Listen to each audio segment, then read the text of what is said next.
দেখো স্ক্রিন দেখা যাচ্ছে?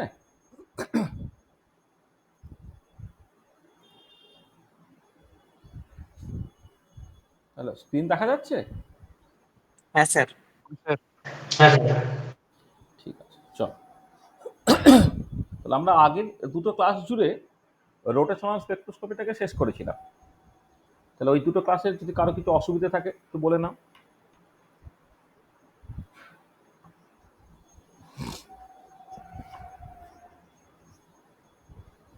কিছু অসুবিধা আছে?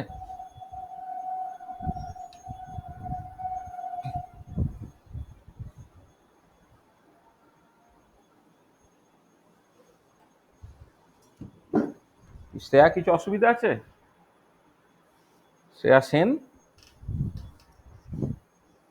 না স্যার। এগুলো কিন্তু পড়ে নেয়, বুঝলি তো? তোদের তো এমনি ফটোকেমিস্ট্রি পার্টটা আছে, কিন্তু জ্যামের জন্য এটা পড়ে নেয়। এটা কিন্তু এমনিতে সব 6 সেমিস্টারে থাকে। হ্যাঁ, এটা খুব ওই জন্য এটা ডিটেলে পড়াচ্ছে এগুলো আর কি। যেগুলো মানে তোর জ্যামের আগে হবে না, সেই পার্টগুলো আমি লিঙ্কগুলো দিচ্ছি। এই ক্লাসগুলো খুব যত্ন করে করে নেয়। এইটা করবো, তারপর সারফেস কেমিস্ট্রিটাকে করবো, মানে অ্যাবজর্পশন যেটা আছে ভালো করে করে নিতেই হবে আগে থেকে।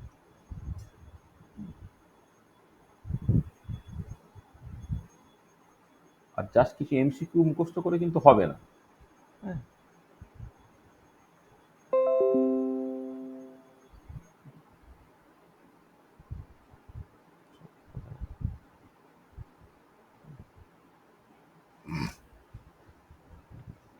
শুভার্থী কোথায় ভর্তি হবি কিছু ঠিক করেছিস?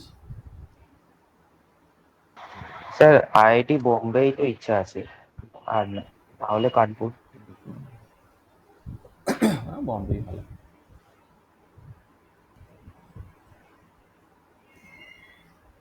তোর নিশ্চয়ই মানে অর্গানিক কেমিস্ট্রি ইচ্ছে, কিন্তু তুই ফিজিক্যাল কেমিস্ট্রি করলে বেশি ভালো করবি। তো ফিজিক্যাল কেমিস্ট্রি ট্রেনিং হচ্ছে অর্গানিকের থেকে অনেক অনেক বেটার। কলেজ আর এখানে মিলে আর ফিজিক্যাল কেমিস্ট্রি শেখার জন্যে, মানে ফিজিক্যাল কেমিস্ট্রি ভালো করার জন্য যা যা লাগে, কারণ ওখানে প্রোগ্রামিংটা শুভশ্রী ভীষণ ভালো করে করিয়ে দিয়েছে। আর এদিকে তো আমি তো টোটাল মানে এমনি কলেজেও হচ্ছে, প্লাস এখানে আমি সব জিনিসটাকে করিয়ে দিচ্ছি। কিন্তু আলটিমেট ফিজিক্যাল কেমিস্ট্রি করলে ভালো করবি, এবারে তোর চয়েস, এবারে দেখ যা করার। তোর কি তোর তো ওই দিকে যাওয়ার, অর্গানিকের দিকে যাওয়ার ইচ্ছা তো নাকি? হ্যাঁ, কিন্তু মানে আমার ওই কম্পিউটেশনালটা নিয়েও কাজ করার ইচ্ছা আছে। তো কম্পিউটেশন করলে মানে এটাই তো পরস্পর বিরোধী কথা। তুই অর্গানিক করবি বলছিস, আবার কম্পিউটেশন করবি বলছিস, দুটো তো একসাথে হয় না। মানে কেমিস্ট্রি কথা। দুটো কম্বাইন করে যদি কিছু থাকে, সেটা আমি জানি না ঠিক। হ্যাঁ, ওইভাবে হয় না। কিন্তু রিসার্চটা তো কম্পিউটেশন কেমিস্ট্রি করতে গেলে সেটা তো অবশ্যই ফিজিক্যাল কেমিস্ট্রির জিনিস। এবার অর্গানিক কেমিস্ট্রিতে যে কম্পিউটেশন কেমিস্ট্রি পার্টটা লাগে সেগুলো ফালতু, সেগুলো তো একটা প্যাকেজ চালানো আর কি। সেগুলোকে কম্পিউটেশন কেমিস্ট্রি বলে না।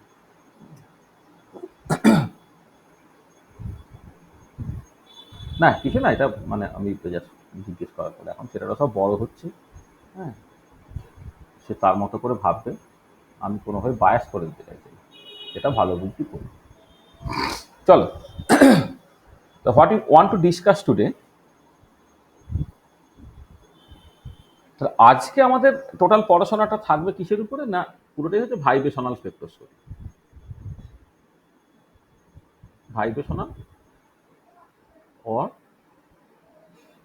IR spectroscopy. ভাইব্রেশনাল আর আইআর স্পেকট্রোস্কোপি, এইটাকে নিয়ে আজকে আমাদের টোটাল আলোচনাটা চলছে। না, আগের দিন আমি কি পড়েছি এখানে আলাদা করে উল্লেখ করলাম না, কারণ আগের দিন তো আমরা একটা পার্টিকুলার টপিক শেষ করে দিচ্ছি। আগের দুটো ক্লাস জুড়ে রোটেশনাল স্পেকট্রোস্কোপি, মাইক্রো স্পেকট্রোস্কোপিটা প্রথম দিন রিজিড রোটার মডেলটাকে করা হয়েছিল, পরের দিন নন রিজিড কারেকশনটাকে ঢুকিয়ে দিয়ে যেমন হয় সেটা আমরা করেছিলাম। তো আজকে আমরা ভাইব্রেশনাল স্পেকট্রোস্কোপি, আইআর স্পেকট্রোস্কোপি পার্টটাকে করতে চাইছি। আচ্ছা, এর জন্য প্রথমে যে মডেল সিস্টেমটা আমার লাগবে,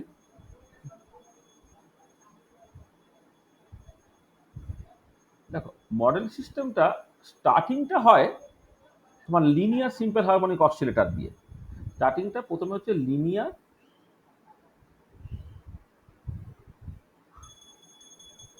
সিম্পল হারমোনিক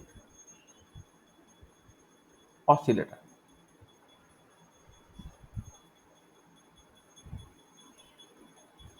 আর পরবর্তীকালে দেখবে যে লিনিয়ার সিম্পল হারমোনিক অসিলেটর এই মডেল দিয়ে যখন তুমি ভাইব্রেশন স্পেকট্রোস্কোপি বা আইআর স্পেকট্রোস্কোপি করছো, তখন সমস্ত অবজারভেশনসগুলোকে, এক্সপেরিমেন্টাল অবজারভেশনগুলোকে যদি এই মডেল দিয়ে তুমি কারেক্টলি এক্সপ্লেন করতে পারবে না, তখন তোমাকে এখান থেকে তোমার অ্যানহারমোনিক অসিলেটর, মূলত মোর্স অসিলেটরে তোমাকে যেতে হবে।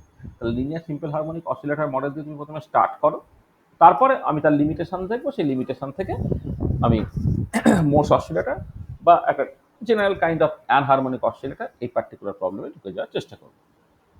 আচ্ছা, তাই যে লিনিয়ার সিম্পল হারমোনিক অসিলেটর, সেখানে আমি যেটা করছি যে একটা ডায়াটমিক মলিকুল, প্রথমে আমাদের স্পেকট্রোস্কোপিটা মূলত ডায়াটমিক মলিকুলের জন্যই আছে, বিএসসিতে সবটাই হচ্ছে ডায়াটমিক মলিকুলের জন্য। তাহলে জাস্ট আমি মানে we assume that a diatomic molecule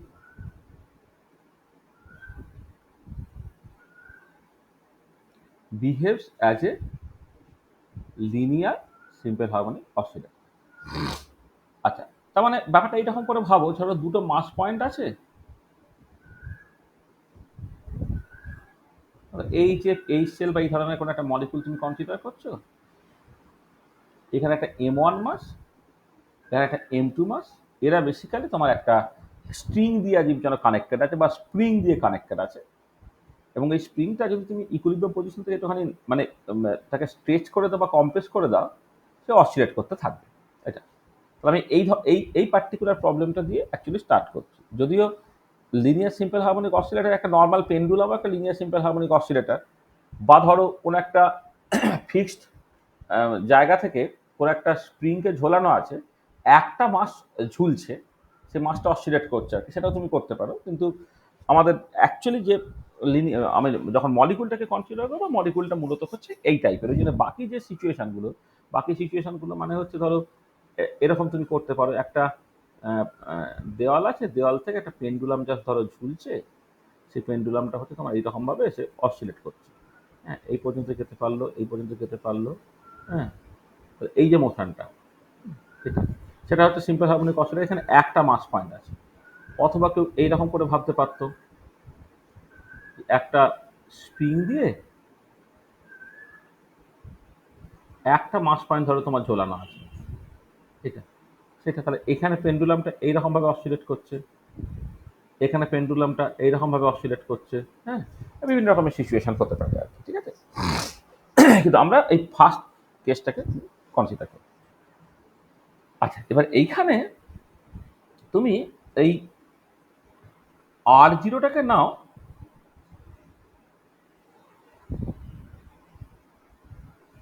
equilibrium bond length হিসেবে। এটা হচ্ছে ইকুইলিব্রিয়াম বন্ড লেন্থ। আর আরটা হচ্ছে তুমি কম্প্রেস বা যখন কম্প্রেস করলে বা স্ট্রেচ করলে, মানে ইনস্ট্যান্টিনিয়াস বন্ড লেন্থ, যেটা ইনস্ট্যান্টিনিয়াস বন্ড লেন্থ, সেটা হচ্ছে আর। তাহলে R-R0, এটাকে আমি এক্স নাম দিচ্ছি। এইটা হচ্ছে তোমার ডিসপ্লেসমেন্ট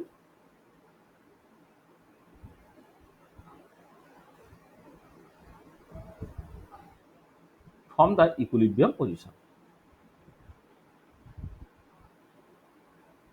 ইকুইলিব্রিয়াম পজিশন থেকে ডিসপ্লেসমেন্টটা হচ্ছে তোমার জাস্ট এক্স। আচ্ছা, এবারে যেহেতু এটা সিম্পল হারমোনিক অসিলেটরতে হুকস ল ওবে করে, তাহলে সিম্পল হারমোনিক অসিলেটর বা লিনিয়ার সিম্পল হারমোনিক, স্যার একবার আগের পাতাটা দেখো। হ্যাঁ দেখো,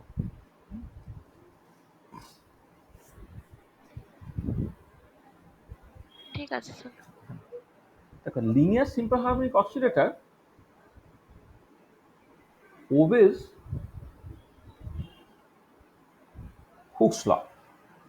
তো হুকস ল ওবে করলে কি হয় না, যখন তুমি ইকুইলিব্রিয়াম পজিশন থেকে ডিসপ্লেসমেন্টটা করবে, তখন একটা রেস্টোরিং ফোর্স কাজ করবে, যে রেস্টোরিং ফোর্সটা অ্যাকচুয়ালি তোমার প্রপোর্শনাল টু এক্স, এবং this force is directed toward the equilibrium position. অর্থাৎ তুমি ধরো একটা স্প্রিং আছে, তুমি তাকে স্ট্রেচ করলে, লম্বা করে ফেললে, তাহলে একটা রেস্টোরিং ফোর্স আসবে, সেটাকে আবার আগের জায়গায় ফিরিয়ে আনার চেষ্টা করবে। বা তুমি ধরো কম্প্রেস করে ফেললে, একটা রেস্টোরিং ফোর্স আসবে, সেটাকে আবার বাড়িয়ে আগের জায়গায় নিয়ে যাওয়ার চেষ্টা করবো। অর্থাৎ ডিসপ্লেসমেন্টে যেতে হবে, ফোর্সটা তো উল্টো দিকে কাজ করবে, কারণ F proportional to minus X, অথবা তুমি লিখতে পারো এফটা equal to minus K x.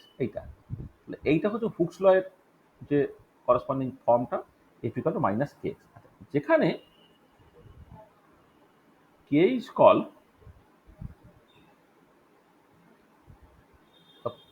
Force constant of the bond. এটা হচ্ছে বন্ডের ফোর্স কনস্ট্যান্ট। আচ্ছা, this is a measure of rigidity or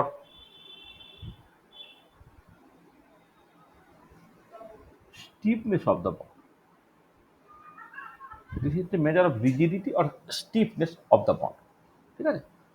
মানে ব্যাপারটা কি দেখো, যে যদি তুমি এইখান থেকে কেটাকে বের করতে চাও, সেটা কি না, ফোর্সের ম্যাগনিটিউডকে তুমি যদি এক্স দিয়ে ভাগ করে দাও, তাহলে এখান থেকে কেটা বেরিয়ে যাচ্ছে। তার মানে কি, ফোর্স কনস্ট্যান্ট তুমি ডিফাইন করতে পারছো এইরকম ভাবে যে restoring force for unit displacement বা ফর ইউনিট ডিস্টরশন। মানে তোমার ধরো, জাস্ট আমি আরবিট্রারি ইউনিটে বলছি, ধরো 1 সেন্টিমিটার কোনো একটা বন্ডকে স্ট্রেচ করতে গেছে, কার ক্ষেত্রে কত বেশি ফোর্স তোমাকে দিতে হচ্ছে, যার ক্ষেত্রে যত বেশি ফোর্স দিতে হবে সেই বন্ডটা সার্টেনলি তত শক্ত। তার মানে force constant can be defined as force constant can be defined as the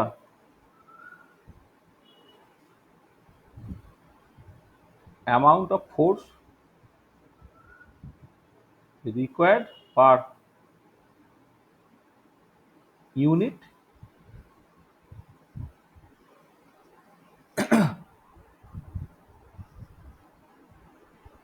displacement from the equilibrium position. মানে ইকুইলিব্রিয়াম পজিশন থেকে ইউনিট ডিসপ্লেসমেন্টের জন্য কতখানি ফোর্স তোমাকে দিতে হচ্ছে সেটা। তাহলে এখান থেকে তুমি যদি CGS unit of force constant বের করে, কি হবে সেটা ডাইন পার সেন্টিমিটার, আর এসআই ইউনিট অফ কে যদি করো সেটা নিউটন পার মিটার। কারণ পরে ভাইব্রেশন স্পেকট্রোস্কোপি করার পরে কিন্তু ফোর্স কনস্ট্যান্টটাকে বের করতে হয়, তার ইউনিট সম্বন্ধে তোমাকে সচেতন থাকতে হবে। নর্মালি এসআই ইউনিটই থাকে, এসআই ইউনিট হচ্ছে নিউটন পার মিটার, এটা মাথায় রাখতে হবে, এটা নিউটন পার মিটার। হ্যাঁ, এটা তোমার ফোর্স কনস্ট্যান্টটা। আচ্ছা, আর একটা ফিজিক্যাল কোয়ান্টিটি বলতে পারবে, যে ফিজিক্যাল কোয়ান্টিটিটা হচ্ছে একই ইউনিট, কিন্তু সেটা সাধারণত ফোর্স কনস্ট্যান্ট নয়, কেউ বলতে পারবে? Surface tension. Surface tension. Surface tension আর একটা এক্সাম্পল দেখো, যেটার ইউনিটটা হচ্ছে নিউটন পার মিটার, কিন্তু সেটা অ্যাকচুয়ালি তো তোমার নয়, ফোর্স কনস্ট্যান্ট নয়। এরকম প্রচুর ফিজিক্যাল কোয়ান্টিটিস থাকে আর কি, যেগুলো মানে ডিফারেন্ট ফিজিক্যাল কোয়ান্টিটি, কিন্তু তাদের ইউনিটটা একই। যেমন ধরো এনার্জি ডেনসিটি ভার্সেস প্রেশার তুমি দেখতে পাবে, তুমি অ্যাঙ্গুলার ভেলোসিটি বা rate constant of first order reaction এবং ফ্রিকোয়েন্সি সবই সেকেন্ড ইনভার্স, কিন্তু তারা ডিফারেন্ট ফিজিক্যাল কোয়ান্টিটি। টর্ক আর ওয়ার্ক, তার ডিফারেন্ট ফিজিক্যাল কোয়ান্টিটি, কিন্তু তাদের সেম ইউনিট। এরকম প্রচুর ডিফারেন্ট ফিজিক্যাল কোয়ান্টিটি থাকতে পারে হ্যাভিং দ্য সেম ইউনিট। আচ্ছা চলো, তাহলে যেটা হুকস ল ওবে করছে, যেখানে ফোর্সটা হয়েছে যে মাইনাস কে এক্স, এটা আচ্ছা ভালো। আর এবারে দেখো, আমরা যেটা জানি, উই নো, যদি পোটেনশিয়াল এনার্জিটা ভি হয়, তাহলে মাইনাস ডিভি ডিএক্স অর্থাৎ নেগেটিভ গ্রেডিয়েন্ট অফ পোটেনশিয়াল, সেটা হচ্ছে ফোর্সের সঙ্গে সমান হয়। এটা তুমি মেকানিক্সে দেখবে, নেগেটিভ গ্রেডিয়েন্ট অফ পোটেনশিয়াল তোমার ফোর্সের সঙ্গে সমান। তো এখান থেকে কি হচ্ছে দেখো, মাইনাস ডি ভিএক্স বাই ডিএক্সটা আমাদের কেসে ফোর্সের জায়গায় মাইনাস কে ইন্টু এক্স বসিয়ে দিলে, তাহলে এখান থেকে তুমি যেটা পাচ্ছ, ডি ভিএক্সটা হয়ে যাচ্ছে কে এক্স ইন্টু ডিএক্স। তুমি ইন্ডিকেট করে ফেলো, ধরে নাও যখন ইকুইলিব্রিয়াম পজিশনে আছে, অর্থাৎ এক্সটা যখন জিরো, তখন পোটেনশিয়াল এনার্জিটা জিরো, অর্থাৎ একটা ফাইনাইট পোটেনশিয়াল এনার্জি থাকতে পারে, কিন্তু আলটিমেটলি আমরা ডিফারেন্স ইন এনার্জি সেটা নিয়ে ইন্টারেস্টেড হবে, সেই জন্য রেফারেন্সটাকে তুমি জিরোতে ফিক্স করতে পারো।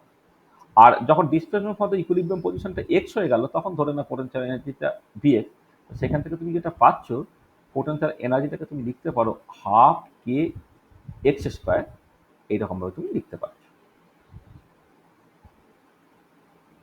তাহলে তুমি যেটা দেখতে পাচ্ছ যে পোটেনশিয়াল এনার্জিটা প্যারাবোলিক। সিম্পল হারমোনিক অসিলেটরের ক্ষেত্রে potential energy is parabolic and symmetric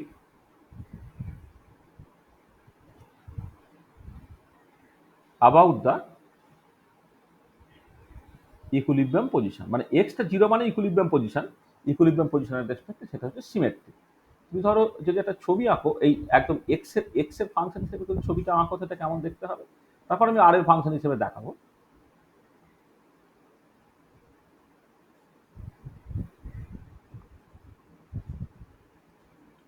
দেখ আমার হয়তো একটুখানি এদিক ওদিক হয়েছে, সেটা অসুবিধা নেই। এই ধরো এটাকে বি এক্স প্লট করা হচ্ছে, এটাকে এক্স প্লট করা হচ্ছে, এটাকে এক্স ইকুয়াল টু জিরো, এদিকটা তোমার মাইনাস ইনফিনিটির দিক, এদিকটা প্লাস ইনফিনিটির দিক, তাহলে করে তার পোটেনশিয়াল এনার্জিটা এইরকম ভাবে প্যারাবোলিক এবং বেশ সুন্দর সিমেট্রিক দেখছে। এটা ঠিক আছে, পোটেনশিয়াল এনার্জিটা এইরকম ভাবে সিমেট্রিক দেখতে। আচ্ছা, এবারে তুমি এটাকে এইভাবে লিখতে পারো ইন টার্মস অফ আর। যদি দেখো ইন টার্মস অফ আর, ফোর্সটাকে লিখতে হবে তোমার minus K R minus R zero, and potential এনার্জিটাকে আর এর ফাংশন হিসেবে যখন তুমি লিখবে সেটা হবে half K R minus R zero তার স্কোয়ার। আমি এক্সটাকে জাস্ট আর এর টার্মসে এক্সপ্রেস করলাম, তাহলে ভি আরটা হচ্ছে half K R minus R zero তার স্কোয়ার। সেটা যদি হয় তাহলে তুমি তখন ছবিটা কেমন হবে, এদিকেই ছবিটা আঁকি মালিকে।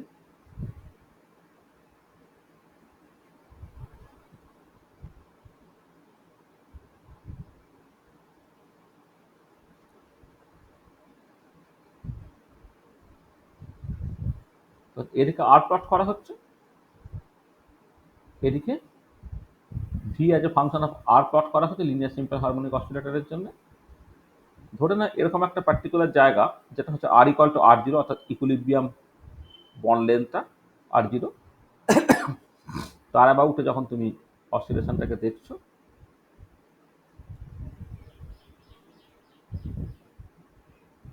এই হচ্ছে তোমার করসপন্ডিং ছবিটা। এখানে দেখো এইখানে হচ্ছে তোমার ভিআরটা, এই যে এই হাফ কে, মানে half K R minus R zero তার স্কোয়ার, এই ফর্মুলা ওবে করে তুমি এই ধরনের একটা প্যারাবোলা পাচ্ছ। মানে আগের ক্ষেত্রে প্যারাবোলাটা এক্স ইকুয়াল টু জিরোর অ্যাবাউটে, এখানে আর ইকুয়াল টু আর জিরোর অ্যাবাউটে। সেই জন্য আমি এখানে জেনারেলি লিখে দিয়েছি যে potential energy symmetric about the equilibrium position. X equal two zero দিয়ে যেমন ইকুইলিব্রিয়াম পজিশন তুমি বুঝতে পারো, আর ইকুয়াল টু আর জিরো দিয়েও তুমি ইকুইলিব্রিয়াম পজিশনটাকে বুঝতে পারো। তাকে ইকুইলিব্রিয়াম পজিশনের রেসপেক্টে কিন্তু মানে দুদিকটা এক্স্যাক্টলি একই রকমের দেখতে। এটা তাহলে এই হচ্ছে তোমার পোটেনশিয়াল এনার্জি ফর্মটা। ঠিক আছে, তো ভালো। তাহলে ওয়ান্স তুমি পোটেনশিয়াল এনার্জি পেয়ে গেলে, সেখান থেকে তুমি টাইম ইন্ডিপেন্ডেন্ট স্ক্রোডিঞ্জার ইকুয়েশন লিখে তুমি সেটাকে সলভ করতে পারো। এই পার্টিকুলার কেসে দেখো, তুমি যদি টাইম ইন্ডিপেন্ডেন্ট স্ক্রোডিঞ্জার ইকুয়েশনটাকে লেখো, এরকমভাবে লিখতে পারা যায় minus H cross square by twice mu D two by dx square, এটা kinetic energy part, plus half K X square একটা পোটেনশিয়াল এনার্জি পার্ট, আমি এক্স এর ফাংশন হিসেবে লিখছি, into psi x equal to E into psi X. আচ্ছা, এখানে মিউটা হচ্ছে M one M two by M one plus M two, যেটা বেসিক্যালি তোমার রিডিউস মাস এটা। আচ্ছা, এইখানে একটা জিনিস একটুখানি বলে নেওয়া ভালো, সেটা হচ্ছে যে আমি একটা টার্ম ডিফাইন করতে পারি, যেটাকে আমি অ্যাঙ্গুলার ভেলোসিটি বলছি। অ্যাঙ্গুলার ভেলোসিটি ওমেগা, সেটাকে না এই root over of K by mu এরকমভাবে এক্সপ্রেস করা যায়। অর্থাৎ মিউটা হচ্ছে কে ইন্টু ওমেগা স্কোয়ার। ওই জন্য যখন অ্যাকচুয়ালি সলভ করা হয়, এটা হাফকে এক্স স্কোয়ার হিসেবেও তুমি লিখতে পারো, এটাকে তুমি ওমেগার টার্মসেও তুমি লিখতে পারো। আর তার সঙ্গে যদি ফ্রিকোয়েন্সিটাকে দেখো, ফ্রিকোয়েন্সিটা নিউটা হচ্ছে ওমেগা ওভার টু পাই বা 1/2 root over of K by mu. এখানে ফ্রিকোয়েন্সি যেটা করেছে এটা হচ্ছে ইন সেকেন্ড ইনভার্স অর হার্টজে। সেকেন্ড ইনভার্স বা হার্টজে যদি ফ্রিকোয়েন্সিটাকে বের করা, তাহলে 1/2 root over K by mu. আর অনেক সময় ওয়েভ নাম্বারটাকে লেখে, ওয়েভ নাম্বার অথবা অনেক সময় এটাকে বলা হয় ফ্রিকোয়েন্সি ইন সেন্টিমিটার ইনভার্স, যেটা বেসিক্যালি নিউ বার, সেটা হচ্ছে নিউ বাই সি, অর্থাৎ এটা হবে 1/2 pi C root over K by mu. এটা এই এই এই জিনিসগুলো কাজে লাগবে। আচ্ছা, এখানে এক কাজ করি, এই যে এই অসিলেটরের সঙ্গে অ্যাসোসিয়েটেড বলে এটাকে না আমি একটা সাফিক্সে ওএসসি লিখে রাখছি, কারণ পরবর্তীকালে ট্রানজিশন ফ্রিকোয়েন্সি আর তোমার অসিলেটর ন্যাচারাল ফ্রিকোয়েন্সি এই দুটোর কাছে গুলিয়ে না যায়। হ্যাঁ, সেখানে আমি একটা সাফিক্সে ওএসসি লিখে রাখলাম জাস্ট অসিলেটর এই পার্টটাকে বোঝানোর জন্য। আচ্ছা, এখানে একটা জিনিস খেয়াল করো, এই যে অ্যাঙ্গুলার ভেলোসিটি তারও কিন্তু ইউনিটটা হচ্ছে তোমার সেকেন্ড ইনভার্স। তুমি যদি কেটা আর মিউটা যে তুমি জাস্ট বসাও মানে মানে এতে তোমার অটোমেটিক্যালি দেখবো ওটা সেকেন্ড ইনভার্স বেরিয়ে যাবে। তুমি খেয়াল করো না, দেখো ধরো তোমার যদি ওমেগার ইউনিটটাকে ক্যালকুলেট করতে চাও, root over of K by mu, তো আচ্ছা কেটা কত, নিউটন পার মিটার, আর রিডিউস মাসটা হবে কেজিতে। আচ্ছা নিউটন মানে কত, ফোর্স, তো ফোর্স মানে mass into acceleration, kg metre second to the power -2, force মানে কত, mass into acceleration, kg metre second to the power -2, এখানে মিটার টু দি পাওয়ার -1 আছে, নিচে কেজি আছে। দেখো তোমার কেজি কেজি কেজি কেজি কেটে গেল, মিটার মিটার ইনভার্স কেটে গেল, তাহলে উত্তর তোমার সেকেন্ড ইনভার্স বেরোলো। দেখো এই যে অ্যাঙ্গুলার ভেলোসিটি তারও যা ইউনিট, করেসপন্ডিং ফ্রিকোয়েন্সি যেটা তারও কিন্তু একই ইউনিট, এটাও সেকেন্ড ইনভার্স এটাও সেকেন্ড ইনভার্স। এবার ফ্রিকোয়েন্সিকে কিন্তু ফ্রিকোয়েন্সি যে সেকেন্ড ইনভার্স তাকে তুমি হার্জ বলতে পারো, কিন্তু অ্যাঙ্গুলার ভেলোসিটি তাকে সেটা সেকেন্ড ইনভার্স, কিন্তু তাকে তুমি হার্জ বলতে পারো না। হার্জ কিন্তু একদম specially reserve for frequency. Second inverse অনেকের ক্ষেত্রেই হতে পারে, তুমি ফার্স্ট অর্ডার রিঅ্যাকশনের ক্ষেত্রে রেট কনস্ট্যান্ট, তার ইউনিটটা সেকেন্ড ইনভার্স, তার মানে কি তুমি ওটাকে রেট কনস্ট্যান্ট ইউনিট তুমি হার্জ বলবে? হার্জ বলবে না। হার্জটা হচ্ছে ফ্রিকোয়েন্সিকেই রিপ্রেজেন্ট করার জন্য। সেখানে যখন ফ্রিকোয়েন্সি বলবে তুমি সেটা সেকেন্ড ইনভার্স বলতে পারো, হার্জ বলতে পারো, কিন্তু যখন অ্যাঙ্গুলার ভেলোসিটি বলছো সেটাকে সেকেন্ড ইনভার্স বলবে, কিন্তু কখনই তুমি হার্জ বলছো না। ঠিক আছে, তাহলে এই হচ্ছে টাইম ইন্ডিপেন্ডেন্ট সোলিঞ্জার ইকুয়েশনটা। আফটার সলভিং দ্য ইকুয়েশন তুমি কি পাচ্ছ, এটা ওই কোয়ান্টাম মেকানিক্স এই প্রবলেমগুলো আমরা করেছি। আফটার সলভিং দিস ইকুয়েশন তুমি যেটা পাচ্ছ, এনার্জি আইগেন ভ্যালুস গুলো পেয়ে গেলে, ই সেটা ভাইব্রেশনাল কোয়ান্টাম নাম্বার ভি এর উপর ডিপেন্ড করছে, এটা তোমার v plus half h plus omega oscillator, অথবা v plus half h nu oscillator. মানে এইচ কজ হচ্ছে এইচ ওভার 2 পাই, আর ওমেগা যেহেতু তোমার 2 পাই নিউ, মানে ওমেগা যে 2 পাই নিউ, তো এটা তো খুব সহজ ব্যাপার, তুমি তো বেশি মানে আলাদা করে বলার কিছু নেই। তোমার ধরো একটা পিরিয়ডিক মোশন তুমি কনসিডার করছো, তো পিরিয়ডিক মোশন যখন তুমি কনসিডার করছো তখন হচ্ছে একটা পার্টিকেল ধরো এখান থেকে ঘুরছে, ঠিক আছে। এবার ওমেগাটা হচ্ছে তোমার 1 সেকেন্ডে কতখানি অ্যাঙ্গেল কভার করে। হ্যাঁ, তো ওমেগাটা হচ্ছে অ্যাঙ্গেল কভার্ড পার সেকেন্ড, আর নিউটা হচ্ছে তোমার number of complete rotation per second. দেখো কি হয়, তার মানে পরিষ্কার তুমি বুঝতে পারছো যে 1 সেকেন্ড। হ্যাঁ, একটু চা দিয়ে দাও।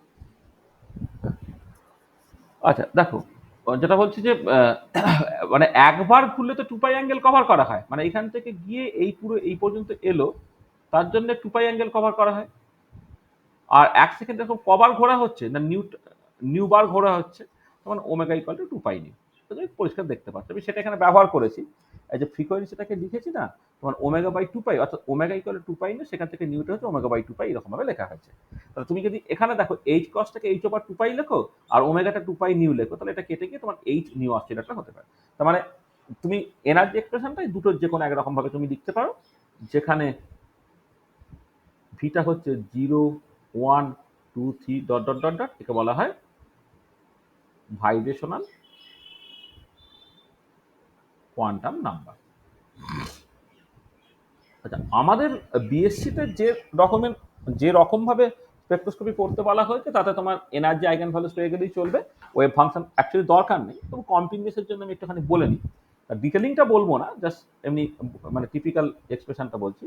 ওয়েভ ফাংশন যেগুলো, ওয়েভ ফাংশন সাইটা ভাইব্রেশনাল কোয়ান্টাম নাম্বার ভি এর উপর ডিপেন্ড করে, সেটা একটা নর্মালাইজেশন কনস্ট্যান্ট থাকে,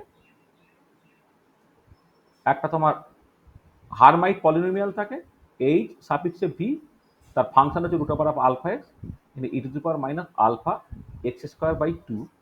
এই যে পার্টটা, এইটা হচ্ছে তোমার বেসিক্যালি ওয়েভ ফাংশনের একটা টিপিক্যাল ফর্ম। এখানে এন ভিটা হচ্ছে নর্মালাইজেশন কনস্ট্যান্ট, তার এক্সপ্রেশন থেকে অত মাথা ঘামানোর দরকার নেই, নর্মালাইজেশন কনস্ট্যান্ট। এটা H V root over of alpha X, এটা হচ্ছে হারমাইট পলিনোমিয়াল। যখন আমরা কোয়ান্টাম মেকানিক্সটা পড়িয়েছিলাম মানে হারমোনিক অসিলেটরে, তখন আমরা এই হারমাইট পলিনোমিয়াল নিয়ে কথাবার্তা বলেছি এটা। আর আলফাটা হচ্ছে তোমার root over of K mu by H cross অথবা মিউ ওমেগা বাই এইচ, মানে কে এর জায়গায় যদি মিউ ওমেগা স্কোয়ার বসিয়ে দাও তাহলে mu omega by H cross. তাহলে এই মিউ ওমেগা এইচ ক্রস এগুলো মানে আমার কাছে পরিষ্কার, সেইটাকে জাস্ট ক্লাব করে একটা অন্য কনস্ট্যান্ট ঠিক করে ফেলা হয়েছিল, সেটা হচ্ছে আলফা। তাহলে এই হচ্ছে ওয়েভ ফাংশন, এই হচ্ছে এনার্জি আইগেন ভ্যালু। আর এক্ষেত্রে একটা কথা একটু বলে নেওয়া দরকার যে যেহেতু প্রবলেমটা ওয়ান ডাইমেনশনাল প্রবলেমের পরে ডিজেনারেশন থাকতে পারে না, ঠিক আছে? তো এনার্জি লেভেলস আর নন ডিজেনারেট, এনার্জি লেভেলস আর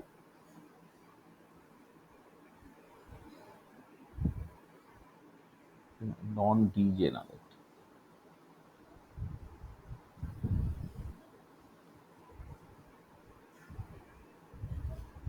এনার্জি লেভেলস আর নন ডিজেনারেট, এটা একটুখানি অ্যাডিশনাল ইনফরমেশন, কারণ এটা তোমার কাজে লাগে পরে যখন যখন রোটেশনাল স্পেকট্রোস্কোপি করার সময় আগের দিন করলাম, খেয়াল করে দেখো যে ইন্টেন্সিটিটা, কোনো একটা স্পেকট্রাল লাইন রিলেটিভ ইন্টেন্সিটি, সেইটাকে বের করতে গেলে কিন্তু ডিজেনারেসিটা একটা ইম্পর্টেন্ট রোল প্লে করে।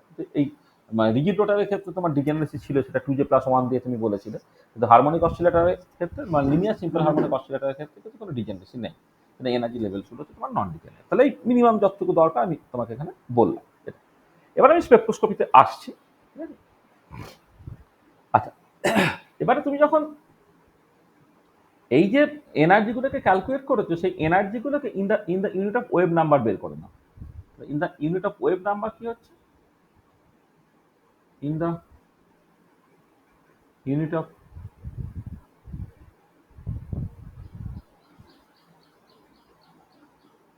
Of centimetre inverse, in the unit of centimetre inverse energy expressions can be written as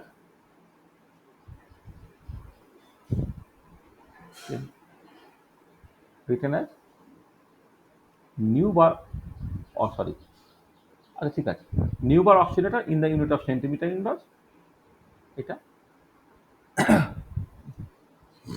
sorry এইভাবে না করে এইভাবে, মানে এনার্জিটাকে এক্সপ্রেস করছি in the unit of centimetre inverse আর কি। সেটা কত হবে না, যা এনার্জিটা ছিল যেটা তোমার বেসিক্যালি জুল ইউনিটে থাকে, তাকে তোমাকে ভাগ করতে হয় এইচ সি দিয়ে।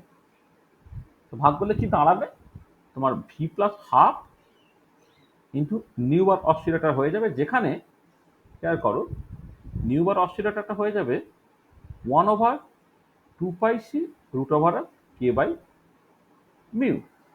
কারণ নিউকে তোমাকে এ দিয়ে মানে নিউকে তোমাকে এই সি দিয়ে, সরি নিউকে সি দিয়ে ভাগ করতে হয়, মানে ফ্রিকোয়েন্সিকে সি দিয়ে ভাগ করলে ওয়েভ নাম্বার বেরোয়। তাহলে এটা হচ্ছে 1/2πc root over K by mu. এটা তাহলে যেটা দাঁড়াচ্ছে যে এনার্জিটাকে তুমি in the unit of centimetre inverse যদি লেখো, তাহলে সেটাকে লেখার সবচেয়ে ভালো রাস্তা হচ্ছে V plus half nu bar oscillator. এটা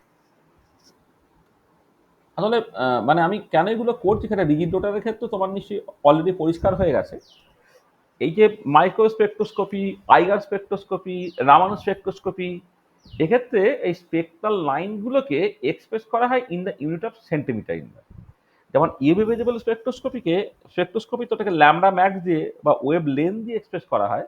অর্থাৎ কিছু কিছু স্পেকট্রোস্কোপি তুমি ফ্রিকোয়েন্সি এটাও ব্যবহার করতে পারো, কিন্তু আমাদের যে স্পেকট্রোস্কোপিগুলো মূলত আছে সেগুলো তুমি একটু খেয়াল করে দেখবে তুমি মূলত হচ্ছে সবটাই হচ্ছে সেন্টিমিটার ইনভার্সে এক্সপ্রেস করতে হয়, মানে মাইক্রো স্পেকট্রোস্কোপি তো তাই তুমি করেছো। তুমি ধরো আইআর স্পেকট্রোস্কোপি অর্গানিক কেমিস্ট্রিতে অলরেডি হয়তো পড়ে ফেলেছো, সেখানে stretching frequency, bending frequency, carbon monoxide তার stretching frequency 2100 centimetre ইনভার, C triple C 3300 centimetre ইনভার, সব দেখো সেন্টিমিটার ইনভার্সে ছিল সেগুলো।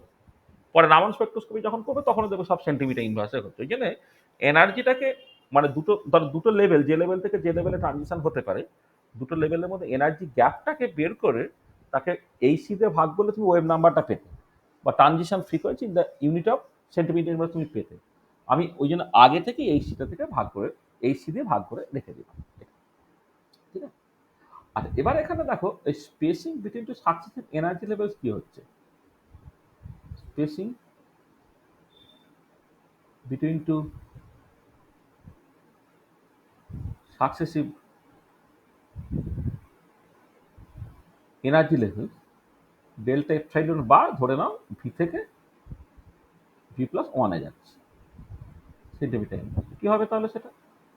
সাটেনলি হচ্ছে V plus 3/2 nu bar oscillator minus v plus half nu bar oscillator. এটা হয়ে যাচ্ছে দেখো জাস্ট সিম্পলি নিউবার অসিলেটর হয়ে যাচ্ছে, মানে পাশাপাশি দুটো লেভেলের মধ্যে এনার্জি গ্যাপটা তো আবার ফিক্সড হয়ে যাচ্ছে। তার মানে এটা এখান থেকে যেটা কনক্লুশন তুমি আসতে পারো যে for linear simple harmonic oscillator energy levels আর ইকুইফেস, মানে সেটা ভাইব্রেশনাল কোয়ান্টাম নাম্বার ভি এর উপর নির্ভর করছে না। ভাইব্রেশনাল কোয়ান্টাম নাম্বার ভি এর উপর নির্ভর করছে না। তুমি 0 থেকে 1 এর গ্যাপ ক্যালকুলেট করো, বা 1 থেকে 2 এর গ্যাপ ক্যালকুলেট, বা 2 থেকে 3 এর গ্যাপ ক্যালকুলেট করো, প্রত্যেক ক্ষেত্রে ওটা কিন্তু ফিক্সড আছে। রিজিড রোটারের ক্ষেত্রে কিন্তু তোমার পাশাপাশি দুটো লেভেলের মধ্যে এনার্জি গ্যাপটা গ্র্যাজুয়ালি বাড়ছিল with increasing rotational quantum number. তোমার নিশ্চয়ই মনে থাকবে প্রথমটা 2b, তারপর একটা 4b, তারপর একটা 6b, তারপর একটা 8b, এইরকম করে কিন্তু তোমার স্পেসিং গুলো চেঞ্জ হচ্ছিল। বা বক্স প্রবলেম যদি কনসিডার করো, হ্যাঁ, পার্টিকুলারলি 1D বক্স, সেক্ষেত্রে কিন্তু পাশাপাশি দুটো লেভেলের মধ্যে এনার্জি গ্যাপটা কিন্তু তোমার বাড়ে। কিন্তু এই হারমোনিক অসিলেটর প্রবলেমের ক্ষেত্রে কিন্তু spacing between two successive energy level সেগুলো কনস্ট্যান্ট থেকে যাচ্ছে, অর্থাৎ এনার্জি লেভেলগুলো ইকুইপেস্ট হচ্ছে এটা। আর আরেকটা জিনিস যেটা ইম্পর্টেন্ট সেটা হচ্ছে মিনিমাম পসিবল এনার্জি, যেটা 0 পয়েন্ট এনার্জি সেটা epsilon 0 in the unit of centimetre inverse যদি তুমি করো, সেখানে vibration quantum number minimum value যেহেতু তোমার 0 থেকে স্টার্ট হচ্ছে, সেখানে ভি এর জায়গায় 0টাকে বসিয়ে দাও। আচ্ছা, এখানে একটুখানি লিখে নেওয়া উচিত ছিল, ভিটা হচ্ছে 0 1 2 3 ডট ডট, যে ভিটার জায়গায় 0 তুমি বসিয়ে দাও, সেটা কত হবে? হাফ নিউবার অসিলেটর হবে। এটা হচ্ছে তোমার 0 পয়েন্ট এনার্জি, সেটা একটু তোমার কাজে লাগবে এটা। এবার এখানে দুটো জিনিস দরকার। একটা হচ্ছে যে যখন তুমি আইআর স্পেকট্রোস্কোপি করবে তার সিলেকশন রুলটা কি। Selection rule under linear simple harmonic oscillator model. এই সিম্পল হারমোনিক অসিলেটর মডেলের মধ্যে যদি তুমি থাকো, সিলেকশন রুলটা সেটা ফেরমি গোল্ডেন রুল থেকে তোমাকে বের করতে হয়, যেখানে ট্রানজিশন মোমেন্ট ইন্টিগ্রালটাকে কোনোভাবে তোমায় নন জিরো করতে হবে। তাহলে এই সিলেকশন রুলের ডেরিভেশনগুলো তোমাদের সিলেবাসের মধ্যে নেই, যেখানে আমি সিলেকশন রুলটা জাস্ট উল্লেখ করে দিচ্ছি। Selection rule under linear simple harmonic oscillator model যেটা, সেটা হচ্ছে তোমার ডেল্টা ভিটা জাস্ট প্লাস মাইনাস 1 হয়। আমি আবার বলছি এই স্পেকট্রোস্কোপি এই পার্টটা যেটা মানে নর্মাল বিএসসি স্ট্যান্ডার্ডের স্পেকট্রোস্কোপি পার্টটা হয়ে যাওয়ার পরে আমার কিছু কিছু ঘাটতি রাখা থাকছে। সেই ঘাটতিগুলো ক্লিয়ার করার জন্য আমরা মানে একটুখানি অ্যাডভান্স মলিকুলার স্পেকট্রোস্কোপি করব। এই অ্যাডভান্স মলিকুলার স্পেকট্রোস্কোপিটা সাধারণত সবার জন্য নয়, মানে যারা এই কোর্সটা ধরো করে ফেললে তাদেরকে তাদের পুরো ব্যাপারটা মাথায় থাকবে। আমি ধরো এই ফটোকেমিস্ট্রি ইত্যাদি সমেত যখন 12 ক্লাস নিয়ে ওভারঅল সিলেবাসটাকে করে দেবো, করে দেওয়ার পরে আমি আবার ফিরে আসবো, ফিরে এসে আরও 10-12টা ক্লাস নেব, যেখানে হচ্ছে যে তোমার কিছু কিছু দেখবে একটুখানি এমএসসি যখন পড়বে, বা ফিজিক্যাল স্পেশালাইজেশন যখন পড়বে, বা স্পেকট্রোস্কোপিতে পরবর্তীকালে যখন রিসার্চ করতে যাবে, বা থিওরিটিক্যাল স্পেকট্রোস্কোপি যখন করতে যাবে, মানে স্পেকট্রোস্কোপিতে রিসার্চটা এক্সপেরিমেন্টাল স্পেকট্রোস্কোপিতেও রিসার্চ হয়, আবার থিওরিটিক্যাল স্পেকট্রোস্কোপিতেও রিসার্চ হয়। Theoretical spectroscopy basically based on quantum mechanics and so on, এগুলো যখন তোমার থাকবে তখন দেখবে তোমার মানে আরো বেশ কিছু ব্যাকগ্রাউন্ড এর কোয়ান্টাম মেকানিক্যাল যে জায়গাগুলো যদি ভালো করে জানো, তোমার পক্ষে ভবিষ্যতে খুব সুবিধা হবে। এখন লোকে দেখো না বুঝে রিসার্চ করে দেয়, সেগুলো আলাদা ক্যাটাগরি, আমি সেই ক্যাটাগরির কথা বলছি না। মানে কিচ্ছু না জেনেও লোকে রিসার্চ করে ফেলতে পারে। ওই যেমন ও বলছে না যে দুটোকে মিশিয়ে নাকি কম্পিউটেশনাল কেমিস্ট্রি করবে, মানে অর্গানিক কেমিস্ট্রির লোকেরা দাবি করে তারা নাকি কম্পিউটেশনাল কেমিস্ট্রি করে, সেটাকে কম্পিউটেশনাল কেমিস্ট্রি বলে না, সেগুলোকে বলা হয় একটা প্যাকেজ চালায়।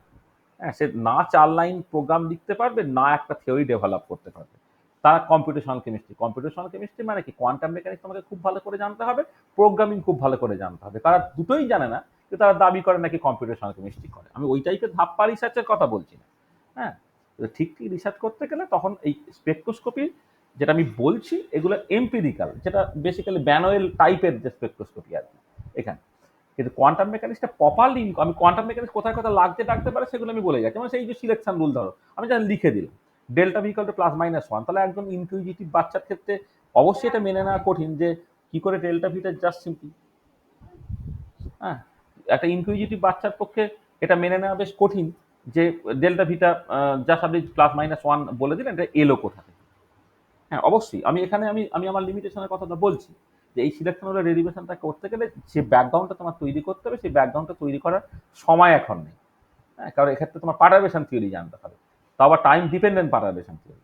টাইম ডিপেন্ডেন্ট পারটারবেশন থিওরি বুঝতে গেলে আগে টাইম ইন্ডিপেন্ডেন্ট পারটারবেশন থিওরি করতে হবে। এই যে পারটারবেশন থিওরিটাই বিএসসিতে কোথাও টাচ করা নেই, সেই জন্য এই সিলেকশন হলে ডেরিভেশনটা এখন আমি করছি না। কিন্তু এমএসসিতে পারটারবেশন থিওরি পড়িয়ে দিয়ে, টাইম ডিপেন্ডেন্ট পারটারবেশন থিওরি পড়িয়ে দিয়ে তার সিলেকশন রুলগুলো যখন করবো, দেখবে এগুলো এক একটা পার্টিকুলার ক্লাসই কিন্তু হয়ে যাবে।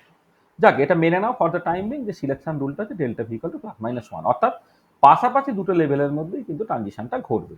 মানে এমন হবে না 0 থেকে একবারে 2 চলে গেল, বা 0 থেকে একবারে 5 চলে গেল, 0 থেকে 1 যেতে হবে, বা 1 থেকে 2 যেতে হবে।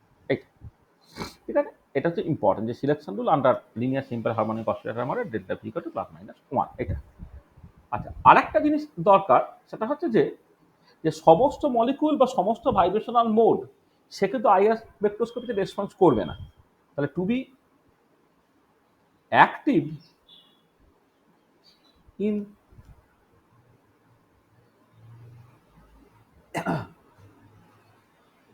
Pure vibrational spectroscopy,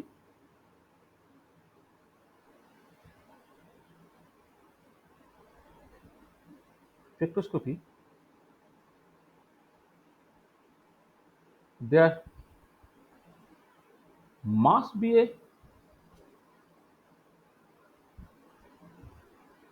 periodic change of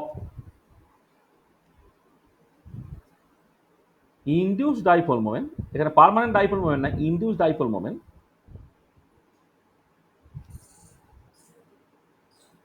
during a particular mode of vibration, during a particular mode of vibration, ঠিক আছে। To be active in pure vibrational spectroscopy, there must be a periodic change of induced dipole moment during a particular mode of vibration. একটা particular mode of ভাইব্রেশনের সাথে সাথে কিন্তু তোমার ওই এর একটা মানে ডাইপোল মোমেন্ট একটা পিরিয়ডিক চেঞ্জ তোমার হতে হবে। আমি আসবো সেটা যে কার ক্ষেত্রে এই পিরিয়ডিক চেঞ্জটা হচ্ছে, কার ক্ষেত্রে পিরিয়ডিক চেঞ্জটা হচ্ছে। আচ্ছা, একটা এক্সাম্পল আমি বলে দিই, তাহলে সুবিধা হবে। ধরো তুমি কার্বন ডাইঅক্সাইড এই মলিকুলটাকে কনসিডার করো, এটা নন পোলার মলিকুল।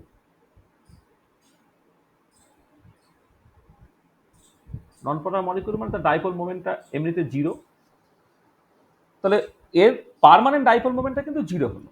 আচ্ছা, এবারে এই কার্বন ডাইঅক্সাইডের ক্ষেত্রে আমি পরে খুব ডিটেলে ভালো করে শেখাবো যে কার্বন ডাইঅক্সাইডের ক্ষেত্রে there are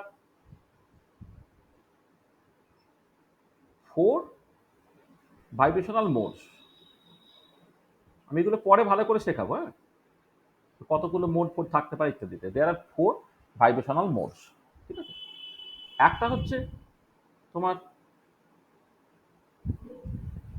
সিমেট্রিক স্ট্রেচিং।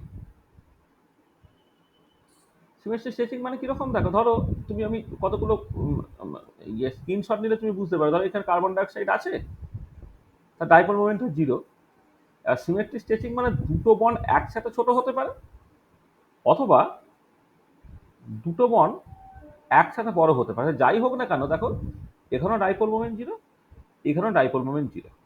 তার মানে এই পার্টিকুলার কেসে during this particular mode of vibration dipole মোমেন্টের কোনো চেঞ্জ হলো না। সেখানে এটা এই সিমেট্রিক স্ট্রেচিং যে পার্টটা ডাইপোল মোমেন্টে কোনো চেঞ্জ হচ্ছে না বলে এটা কিন্তু আইআর এ ইনঅ্যাক্টিভ। ঠিক আছে, তাহলে এই পার্টিকুলার কেসে there is no change in, no periodic change in, periodic change in induced dipole moment,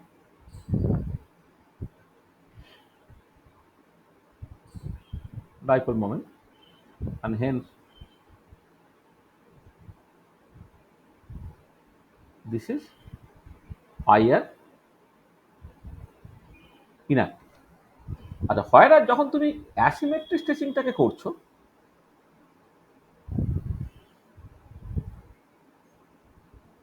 asymmetric স্ট্রেচিংটাকে দেখছো, ধরো ইকুইলিব্রিয়াম জিওমেট্রিতে ছবিটা এরকম দেখতে, এবারে তোমার একটা বন বড় হলো যখন একটা বন ছোট হলো হতে পারে, অথবা এই বনটা যখন ছোট হলো এই বনটা বড় হলো দেখো এই দিকে কিন্তু একটা তার নেট ডাইপোল মোমেন্ট থাকছে, এখানে mu not equal to 0, equilibrium পজিশনে হয়তো তার ডাইপোল মোমেন্টটা 0 হচ্ছে, কিন্তু আবার এই পার্টিকুলার কেসে দেখো এদিকে একটা নেট ডাইপোল মোমেন্ট থাকছে নট ইকুয়াল টু 0। তার মানে এই পার্টিকুলার কেসে একটা periodic change of molecular dipole moment হচ্ছে। তাহলে এই পার্টিকুলার কেসে there is a periodic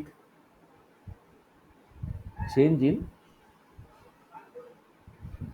induced dipole moment,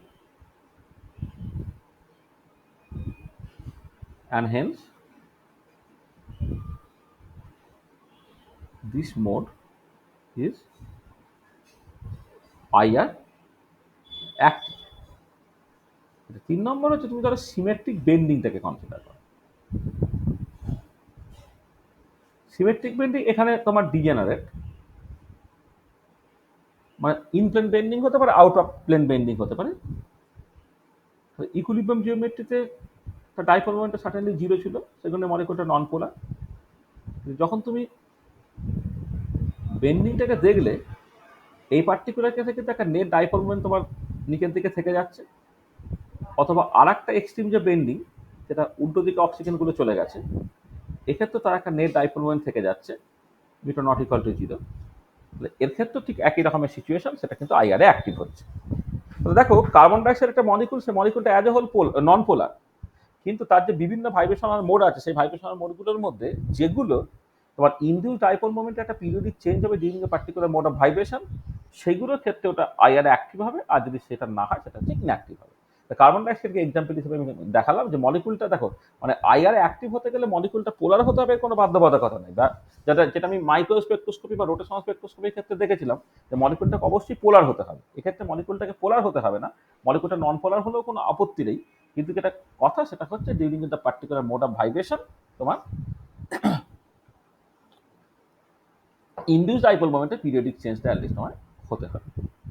ঠিক আছে, আমি পরে আসছি, মানে আরো এটা যখন পরে আইআর স্পেকট্রোস্কোপি এবং রামান স্পেকট্রোস্কোপি একসাথে মিশিয়ে দিয়ে যখন করব না, তখন আমাকে বিভিন্ন ভাইব্রেশনাল মোড, সেগুলোর বিভিন্ন রকমের ক্লাসিফিকেশন, তার বিভিন্ন রকমের নোমেনক্লেচার, এইগুলিকে নিয়ে অনেক ডিটেল কথাবার্তা বলার জায়গা আছে, সেই ডিটেল কথাবার্তাগুলো বলবো, কিন্তু এই মুহূর্তে আর এটা নিয়ে খুব বেশি কথাবার্তা বলছি। চলো তাহলে ফিরে আসা যায়। সেটা কথা হচ্ছে যে এই যে সিলেকশন রুলটাতে delta v equal to plus minus 1, তার মানে ব্যাপারটা কিরকম দেখো, জাস্ট তুমি যখন এই যে ছবিটাকে এঁকেছিলে,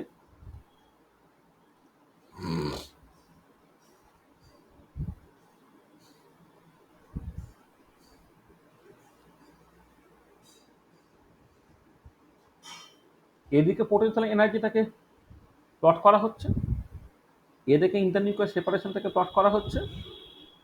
এই হচ্ছে তোমার ইকুইলিব্রিয়াম পজিশন। ইকুইলিব্রিয়াম পজিশনটা আর জিরো দিয়ে তুমি বোঝাচ্ছ, আর এক্ষেত্রে তোমার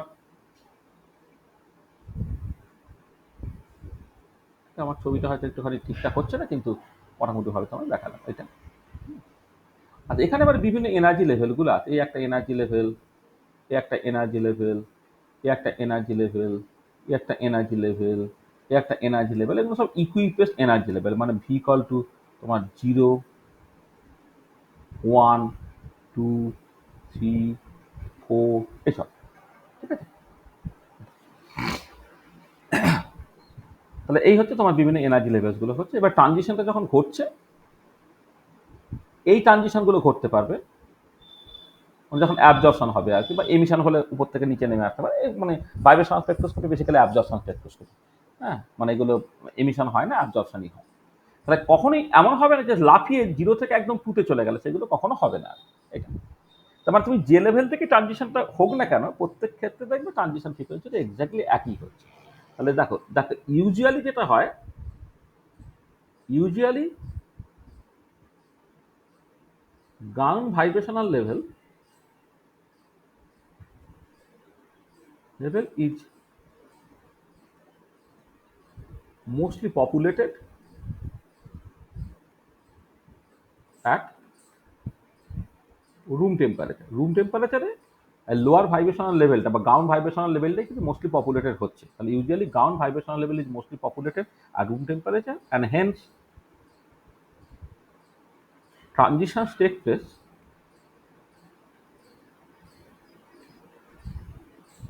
from v equal to 0 to v equal to 1. 0 থেকে 1 এই ট্রানজিশনটাই জাস্ট হবে এটা। আচ্ছা, এবার at high temperature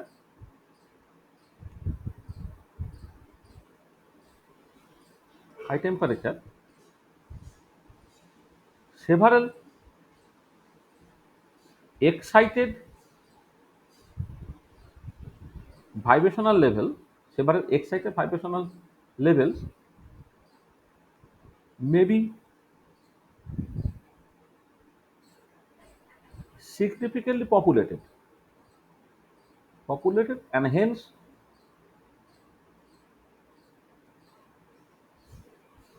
transition may take place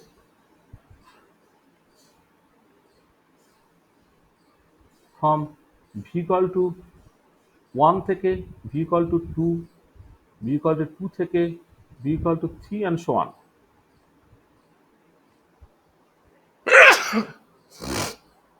মানে তোমার এই 0 থেকে 1 ছাড়া 1 থেকে 2, 2 থেকে 3 এই ট্রানজিশনগুলো ঘটতে পারে। সেটা অবশ্যই হাই টেম্পারেচারে ঘটবে, কারণ লো টেম্পারেচারে তো বা অর্ডিনারি টেম্পারেচারে তো গ্রাউন্ড ভাইব্রেশনাল লেভেলটা মোস্টলি পপুলেটেড। বোলম্যান ডিস্ট্রিবিউশন তোমার তাই বলবে।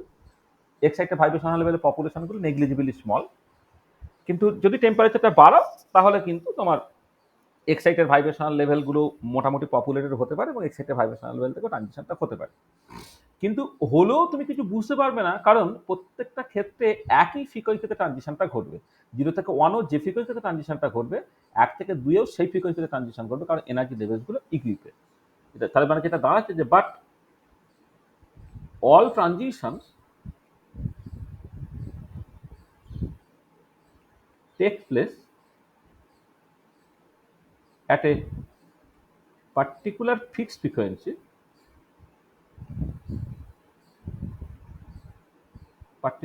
frequency equal to nu zero oscillator. দুটো লেভেলের মধ্যে এনার্জি গ্যাপটাকে in terms of centimetre inverse যখন বের করে তখন নিউ জিরো অসিলেটর বেরিয়েছে, তো ট্রানজিশন ফ্রিকোয়েন্সিটা বেসিক্যালি তাতেই ঘটবে। এই যে এইটা ফিক্সড ফ্রিকোয়েন্সি, এটা দিস ইজ কোয়াইট ইন্টেন্স। এটা যথেষ্ট ইন্টেন্স হয়, intense, and this is called the fundamental band. এটা তোমার ফান্ডামেন্টাল ব্যান্ড। মানে পরবর্তীকালে আমরা হট ব্যান্ড, ওভারটোন সেই ধরনের কিছু কিছু নাম সব শুনবো, কিন্তু এক্ষেত্রে তুমি যাই করো না কেন, সিলেকশন রুল ডেল্টা ফিকার প্লাস মাইনাস 1, তোমার সিলেকশন রুল তোমাকে মানে রেস্ট্রিক্ট করে দিয়েছে যেখান থেকে যা খুশি ট্রানজিশন তুমি করতে পারবে না। পাশাপাশি দুটো লেভেলের মধ্যে ট্রানজিশনটা করতে পারবে। আর এনার্জি লেভেলগুলো ইকুইপেস্ট বলে বিভিন্ন টেম্পারেচার ইভেন যদি সেভারেল লেভেলসও পপুলেটেড হয়, কিন্তু প্রত্যেকটা ট্রানজিশন একই ফ্রিকোয়েন্সিতে কিন্তু ঘটবে, তুমি একটাই ব্যান্ড পাবে। This is the fundamental band. ঠিক আছে, তাহলে frequency of the fundamental band তাহলে কি দাঁড়ালো? ফ্রিকোয়েন্সি অফ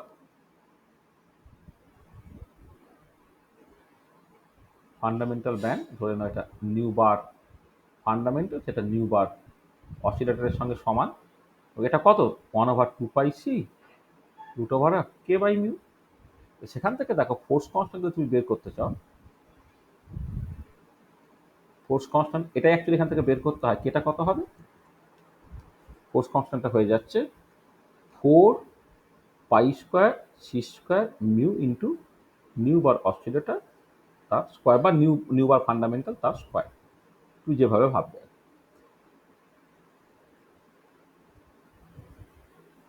ঠিক আছে, তো দেখো তাহলে এর যে অ্যাপ্লিকেশন যেটা, এই যে স্পেকট্রোস্কোপিটা তুমি করলে তার যে অ্যাপ্লিকেশন, মানে এসএইচও মডেলে আইআর স্পেকট্রোস্কোপি করে যেটা অ্যাপ্লিকেশন হলো, সেটা কি অ্যাপ্লিকেশন হচ্ছে determination of force constant of A bond, determination of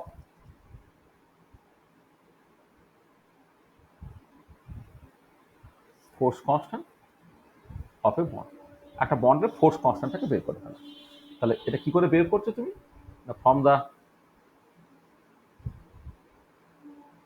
experimental spectra we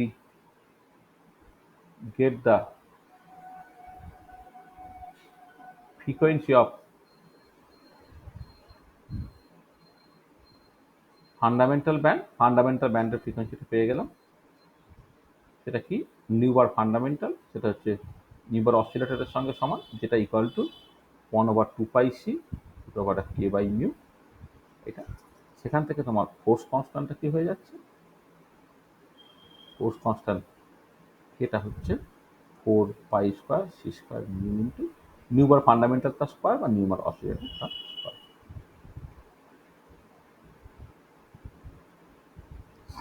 ঠিক আছে, তাহলে দেখো, তাহলে এসএইচও মডেলে তুমি যদি ভাইব্রেশন স্পেকট্রোস্কোপি করো, তাহলে তুমি একটাই ব্যান্ড পাচ্ছ, যেটা হচ্ছে ফান্ডামেন্টাল ব্যান্ড, আর সেই ফান্ডামেন্টাল ব্যান্ডের ফ্রিকোয়েন্সিটাই হচ্ছে অসিলেটর ন্যাচারাল ফ্রিকোয়েন্সি তোমায় দিচ্ছে, সেখান থেকে তুমি ফোর্স কনস্ট্যান্টটাকে বের করে নিতে পারো। দেখো কোনো অসুবিধা আছে কিনা, যা বলেছি তাতে কারো কিছু অসুবিধা আছে কিনা? যা বলা হয়েছে কোনো কিছু বুঝতে অসুবিধা হয়েছে?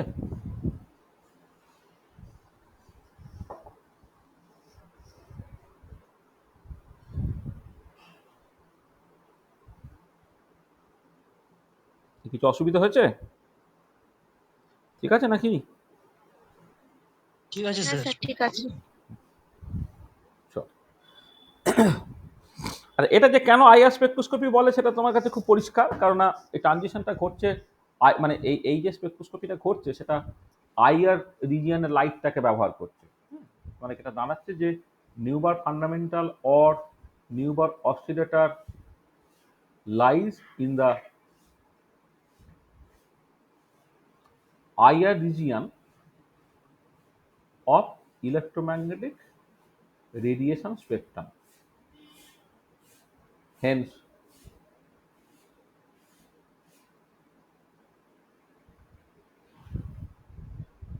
vibration spectroscopy is often called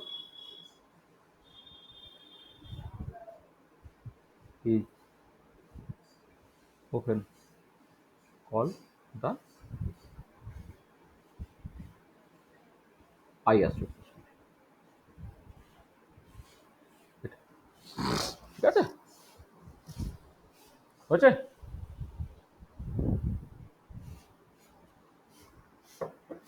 আচ্ছা, এবারে এই যে এসএইচও মডেলে আইআর স্পেকট্রোস্কোপি তুমি করলে, সেই স্পেকট্রোস্কোপিটার লিমিটেশন কি তোমায় জানতে হবে, অর্থাৎ যা কিছু আমি পেয়েছি এটাই কি একটা এক্সপেরিমেন্টাল আইআর স্পেক্ট্রা সবকিছু, নাকি এর বাইরেও কিছু আছে, সেটা তোমায় জানতে হবে।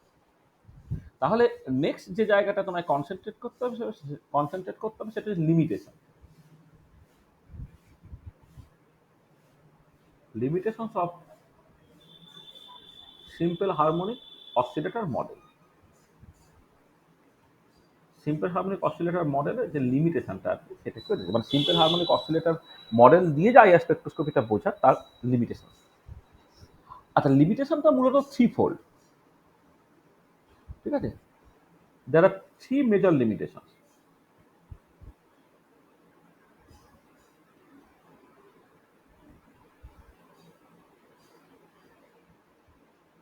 There are three major limitations. কি কি সেটা?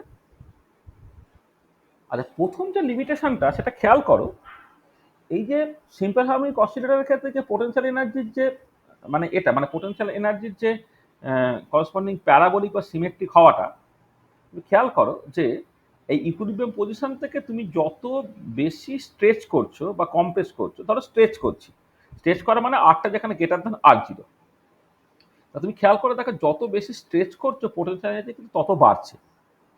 বা অন্যরকম করে তুমি যদি ধরে নাও যেটা হুকস ল ওবে করছে, সিম্পল হারমোনিক অসিলেটর এটা হুকস ল ওবে করবে, যখন ডিসপ্লেসমেন্ট ফ্রম দ্য ইকুইলিব্রিয়াম পজিশনটা বাড়ছে, অর্থাৎ ইকুইলিব্রিয়াম পজিশন থেকে বন্ডটাকে তুমি স্ট্রেচ করছো, লম্বা করছো, লম্বা করছো, লম্বা করছো, আরো লম্বা করছো, অর্থাৎ এজটা যত বাড়ছে তত বেশি রেস্টোরিং ফোর্স সেটাকে আবার আগের জায়গায় ফিরিয়ে আনছে। এই পার্টিকুলার ক্ষেত্রে যত বেশি তুমি স্ট্রেচ করছো, আটটা যত তোমার বাড়ছে ডান দিকে, তাকে পোটেনশিয়াল এনার্জিটা তত বাড়ছে। তার মানে এটা দাঁড়াচ্ছে যে এসএইচও মডেলে তুমি যদি একটা বনকে প্রচন্ড বেশিও স্ট্রেচ করে দাও, মানে একটাকে তুমি ঝাড়গ্রামে রেখে আর একটাকে তুমি শিয়ালদায় নিয়ে চলে যাও একটা অ্যাটমকে, একটা ডায়াটমিক মলিকুলে, তাতেও বনটা ডিসোসিয়েট করার কোনো সম্ভাবনাই নাই, কারণ তার ক্ষেত্রে যেটা হবে যে যত দূরে চলে যাবে তত বেশি রেস্টোরিং ফোর্স সেটাকে আবার আরো শক্ত করে আগের জায়গায় ধরে রাখার চেষ্টা করবে। তুমি ছেড়ে দিলে আবার সে আগের জায়গায় চলে আসবে, মানে তোমার তার ইলাস্টিসিটি কেন অ্যাজ ইনফিনিটি আর কি, এরকম। মানে সেটা আবার আগের জায়গাটাকে নিয়ে চলে আসার চেষ্টা করবে, কিন্তু বাস্তবে কি তাই হয়? বাস্তবে যেহেতু কেমিক্যাল বন্ড তৈরি হয় তোমার ইলেকট্রন শেয়ারিং এর জন্য, কোভ্যালেন্ট বন্ড হলে হচ্ছে তোমার ওভারল্যাপ থেকে, এবার দুটো অ্যাটম যখন বেশ কিছু সরে যাচ্ছে, কারণ অরবিটাল গুলো তো নিউক্লিয়াসের চারিদিকে একটা মোটামুটি থ্রি ডাইমেনশনাল ফাইনাইট রিজিয়নের মধ্যে থাকে, আর দুটো অ্যাটম যখন বেশ তুমি সরিয়ে দিলে মোটামুটি ভাবে equilibrium bond length plus double লেন্থেই যখন তুমি চলে যাও, তখন যেটা দেখতে পাবে যে তাদের ওভারল্যাপটা প্রায় থাকবে না বলে বন্ডটা কিন্তু আস্তে আস্তে ডিসোসিয়েট করে যাবে। তার মানে বাস্তবে দেয়ার ইজ মলিকুলার ডিসোসিয়েশন, বন্ডটা সত্যিই ডিসোসিয়েট করে, কিন্তু দেখো এসএইচ মডেলের ক্ষেত্রে ডিসোসিয়েশন হওয়ার কোনো সম্ভাবনাই নেই। তার মানে তিনটে লিমিটেশনের মধ্যে প্রথম লিমিটেশনটা ভেরি ইম্পর্টেন্ট, যে in the SHO model there is no possibility of molecular dissociation. There is no possibility of molecular dissociation. Molecular dissociation হওয়ার কিন্তু কোনো সম্ভাবনা নেই। SHO মানে there is no possibility of molecular dissociation. ঠিক আছে? But in experiment বা in reality bond does dissociate. bond actually dissociate করে, এটা এইটা প্রথম লিমিটেশন। আচ্ছা, সেকেন্ড দিকেটা হচ্ছে দেখো এসএইচ মডেল তুমি একটাই ব্যান্ড পেলে যেটা বেশ ইন্টেন্স, সেটা হচ্ছে ফান্ডামেন্টাল ব্যান্ড। কিন্তু তুমি যদি এক্সপেরিমেন্টাল স্পেকটা দেখো সেখানে যেটা দেখবে যে তোমার ওই ফান্ডামেন্টাল ব্যান্ডটা যে ফ্রিকোয়েন্সিতে ঘুরলো তার প্রায় ডাবল, 3 গুণ, 4 গুণ, 5 গুণ ফ্রিকোয়েন্সিতে আরো কিছু কিছু তুমি উইক ব্যান্ডস দেখতে পাও, সেই উইক ব্যান্ডসগুলোকে বলে ওভারটোনস। এটা এক্সপেরিমেন্টাল স্পেকটাতে ওভারটোনস থাকে, মানে ফান্ডামেন্টাল ব্যান্ড যেটা মোস্ট ইন্টেন্স হলো তার থেকে সার্টেনলি অনেক অনেক কম ইন্টেন্সিটি কিছু ব্যান্ড তুমি দেখতে পাবে, এবং সেই ব্যান্ডগুলো অ্যাপিয়ার করবে কোথায় কোথায়, না তোমার ওই ফ্রিকোয়েন্সিগুলো যেখানে তোমার মানে তার 2 গুণ, 3 গুণ, 4 গুণ এর কাছাকাছি আর কি। সেই ওভারটোনগুলো কিন্তু এসএইচ মডেল দিয়ে এক্সপ্লেন করতে পারা যাচ্ছে না। তাহলে in the SHO model there is only one band which is quite intense, called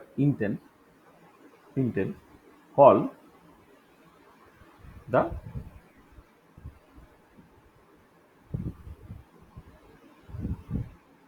fundamental band. এটা but experiment shows that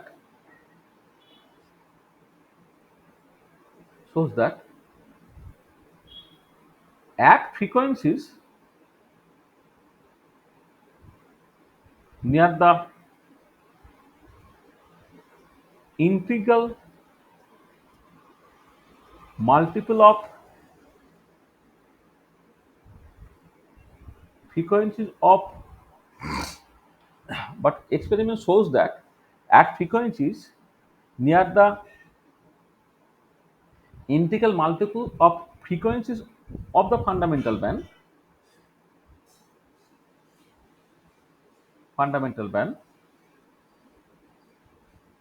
there are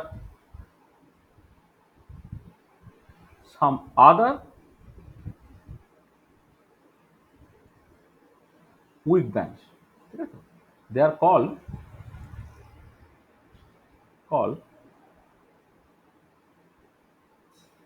ওভারটোনস, এদেরকে বলা হয় ওভারটোনস, ঠিক আছে? এগুলোকে বলা হয় ওভারটোনস, ঠিক আছে? এসএইচও মডেল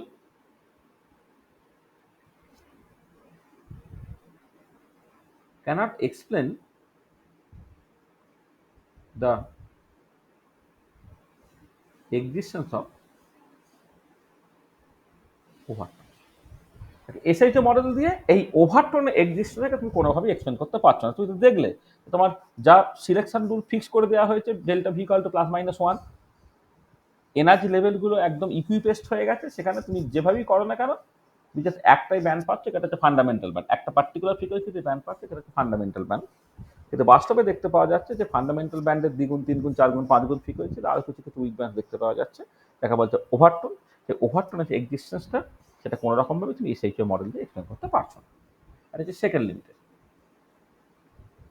থার্ড যে ইম্পর্টেন্ট লিমিটেশনসটা সেটা হচ্ছে এই যে যদি টেম্পারেচার বাড়ানো হয় তখন দেখতে পাওয়া যাচ্ছে যে বেশ কিছু কিছু উইক ব্যান্ডস অ্যাপিয়ার করছে, যে উইক ব্যান্ডগুলো হয়তো তোমার ওই ফান্ডামেন্টাল ব্যান্ডের থেকে সামান্য সামান্য কম ফ্রিকোয়েন্সিতে বা ওভারটোনগুলো সামান্য সামান্য কম ফ্রিকোয়েন্সিতে আরও অনেক ব্যান্ড দেখতে পাওয়া যাচ্ছে, যেগুলো টেম্পারেচার কম হলে অতটা মানে দেখতে পাওয়া যায় না, অতটা ইম্পর্টেন্ট নয়। টেম্পারেচার বাড়ালেই ওটা হতে পারে, মানে হট কন্ডিশনেই শুধুমাত্র এগুলো হতে পারে, তাকে হট ব্যান্ডস বলা হয়।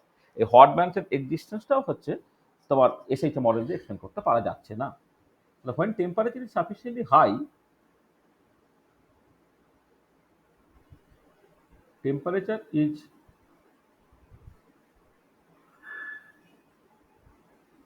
sufficiently high,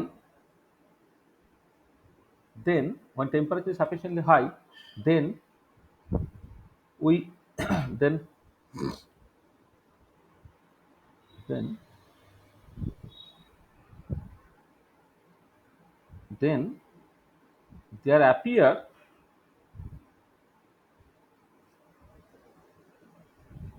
some more weak bands at frequencies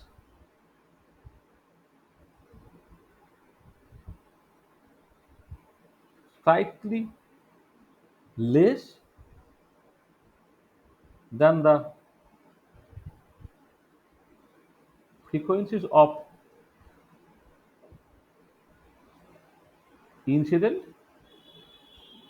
radiation, less than the frequency of incident radiation.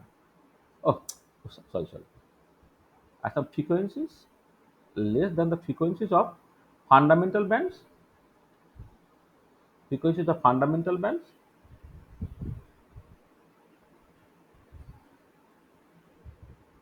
or overtones. They are called hot bands. They are called hot bands. হ্যাঁ, এটা এবার SHO model cannot explain the existence of hot bands.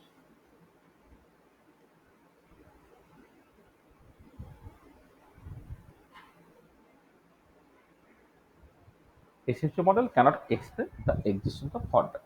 ঠিক আছে? তাহলে দেখো, তাহলে এই তিনটে হচ্ছে major limitations of the SHO model. ঠিক আছে, তাহলে লিমিটেশনগুলো পরিষ্কার। হ্যাঁ, যে এই তিনটে, যে তোমার মলিকুলার ডিসোসিয়েশনের পসিবিলিটি, হ্যাঁ, মলিকুলার ডিসোসিয়েশনের পসিবিলিটি, ওভারটনের এক্সিস্টেন্স এবং হট ব্যান্ডসের এক্সিস্টেন্স, এই তিনটে জিনিস হচ্ছে এসএইচও মডেল থেকে এক্সপ্লেন করতে পারা যাচ্ছে না। এটা তার মানে বোঝা গেল যে এসএইচও মডেল একটা ইনকমপ্লিট মডেল বা অ্যাকচুয়ালি অ্যাডিকুয়েট মডেল নয় to explain the experimental I অ্যাসপেক্টটা। তাহলে উপায়টা কি? উপায়টা হচ্ছে তোমার ওয়ে আউটটা কি? ওয়ে আউটটা হচ্ছে তোমার অ্যানহারমোনিক অসিলেটর মডেলে তোমাকে আসতে হবে।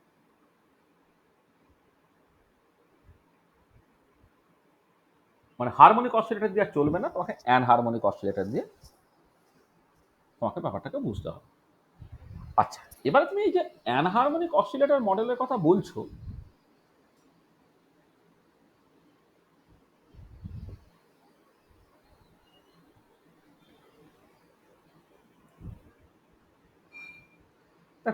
অ্যাকচুয়ালি সমস্যাটা লুকিয়ে আছে কোথায় না, যেমন প্রথম পার্টটা যদি আমি বলি যে মলিকুলার ডিসোসিয়েশনের যে পসিবিলিটি, মলিকুলার ডিসোসিয়েশনের পসিবিলিটিটা হতে গেলে ওই যে যখন যত বেশি তুমি স্ট্রেচ করছে পোটেনশিয়াল এনার্জি বেরিয়ে যাচ্ছে বেরিয়ে যাচ্ছে বেরিয়ে যাচ্ছে, সেটা হলে তো চলবে না। একটা সার্টেন লেভেলের পরে কিন্তু পোটেনশিয়াল এনার্জিটা সকাল কনস্ট্যান্ট হয়ে যেতে হবে। মানে পোটেনশিয়াল এনার্জি যদি কনস্ট্যান্ট না হয়ে যায়, কনস্ট্যান্ট হয়ে গেল মানে কি, তারপরে তুমি যতই সরাও না কেন তা কিচ্ছু এসে গেল না। মানে ওয়ান্স বন্ডটা ডিসোসিয়েট করে যাচ্ছে, তারপর তুমি যদি আরো সরাও, তাদের মধ্যে কিন্তু কোনো সুতো নেই, তাদের মধ্যে যদি কোনো স্ট্রিং নেই বা তাদের মধ্যে কিন্তু বন্ড নেই, তারপর তুমি যতই সরাও না কেন পোটেনশিয়াল যেটা কনস্ট্যান্ট হয়ে যাওয়ার কথা। তার মানে এই যে অ্যানহার্মিক অসিলেটরের মডেল, হ্যাঁ, তার ক্ষেত্রে পোটেনশিয়াল এনার্জি সারফেসটা কেমন দেখতে হওয়া উচিত। তার মানে the realistic potential energy surface, the realistic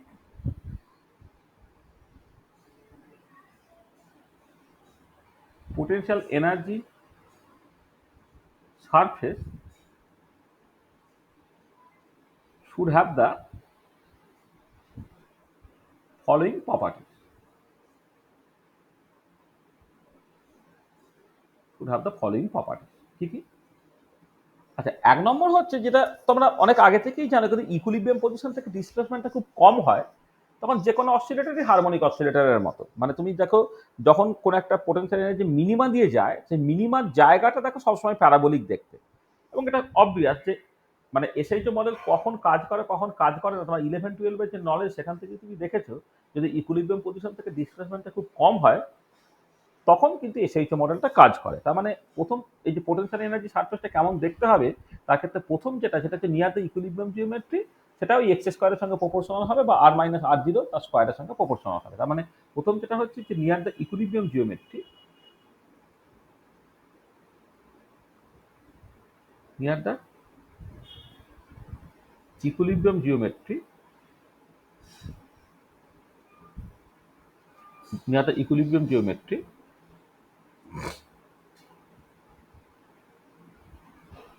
potential energy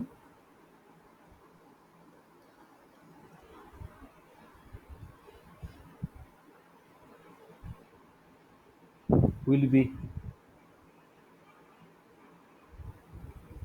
parabolic or simple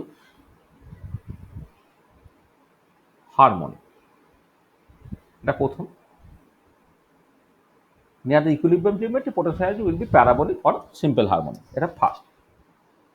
আচ্ছা, সেকেন্ড যে জিনিসটা ইম্পর্টেন্ট সেটা হচ্ছে এই যে যে তুমি যদি ইকুইলিব্রিয়াম পজিশন থেকে একটু বেশি ডিসপ্লেস করে দাও, খুব বেশি না, একটু বেশি যদি ডিসপ্লেস করে দাও, তুমি একটু খেয়াল করো, দুটো বন্ড আছে, দুটো বন্ড ইকুইলিব্রিয়াম জিওমেট্রি ছিল, তুমি তাদেরকে ছোট করছো ভার্সেস বড় করছো। প্রথম দিকে যেহেতু এটা হারমোনিক অসিলেটরের মতো একটা ফাইনাইট অ্যামাউন্টে স্ট্রেচ করতে মানে লম্বা করতে যতখানি তোমাকে এনার্জি দিতে হচ্ছে বা ফোর্স দিতে হচ্ছে, ঠিক ততখানি অ্যামাউন্ট কমাতেও হচ্ছে তোমাকে একই রকমের এনার্জি বা একই রকমের ফোর্স দিতে হচ্ছে। কিন্তু তার থেকে যদি আরেকটু বেশির দিকে তুমি যাও, দেখবে যে যখন তুমি কম্প্রেস করছো, অর্থাৎ দুটো তুমি ভিজুয়ালাইজ করো, আমি তোমাকে দেখাতে পারছি না তো অনলাইন ক্লাস বলে, যে যখন দুটো ধরো মানে ধরো ক্লোরিন মলিকুল সিএল দুটো সিএল অ্যাটমকে যখন কাছাকাছি এনে বন্ডটাকে তুমি ছোট করার চেষ্টা করবে, একটু বেশি কাছে আনলে এর ইলেকট্রন কাউন্ট এবং এর ইলেকট্রন কাউন্টের মধ্যে হচ্ছে পাউলি রিপালশন হবে। সেই পাউলি রিপালশনের জন্য কি হবে, এনার্জিটা ভীষণ কুইকলি বাড়বে। আর উল্টো দিকে দুটো বন্ডকে যখন তুমি জাস্ট স্ট্রেচ করে বড় করার চেষ্টা করছো, ঠিক আছে, প্রথমে কষ্ট হবে, কারণ ইকুইলিব্রিয়াম জিওমেট্রিতেই সে বেসিক্যালি পছন্দ করে, তার থেকে বাড়াচ্ছ মানে তোমার এনার্জি তোমাকে দিতে হবে, কিন্তু একটু বেশি দিয়ে দেওয়ার পরে কি হবে, সে তো আলটিমেটলি ডিসোসিয়েট করে গেতে চাইছে। ডিসোসিয়েট করে গেতে চাইলে কি হবে না, একটা সময়ের পরে দেখবে সে কি বলে তার ইলাস্টিসিটি লিমিটটা ক্রস করে যখন যাচ্ছে, তখন তুমি খুব ইজিলি তাকে স্ট্রেচ করতে পারবে। তার মানে কম্প্রেস করাটা একটা সার্টেন লেভেলের পরে তো খুব কঠিন হয়ে যাবে, কিন্তু স্ট্রেচ করাটা তোমার পক্ষে খুব ইজি হয়ে যাবে। তাহলে সেকেন্ড দিকে এটা যে when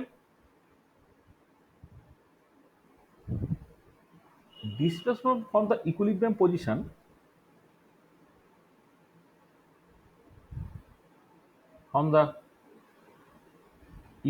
position is not too small, then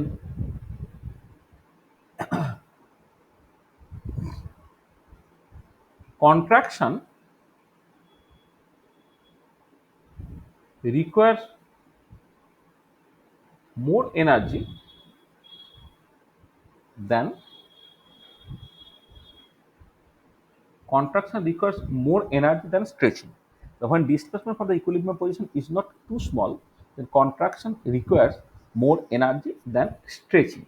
ঠিক আছে, তার মানে যেটা দাঁড়াচ্ছে, this implies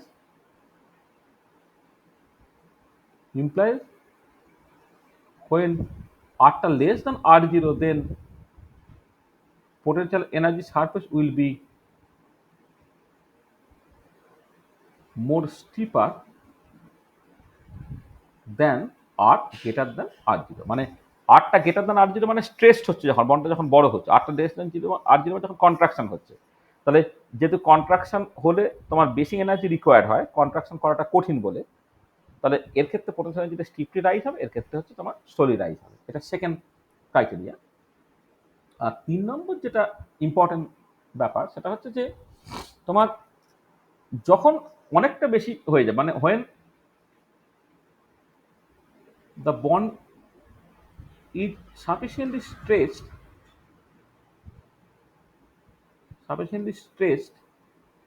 মানে যখন যথেষ্ট বড় হয়ে গেছে, তার মানে হচ্ছে আরটা মাঝ গ্রেটার দ্যান r0 যখন হয়ে যাবে,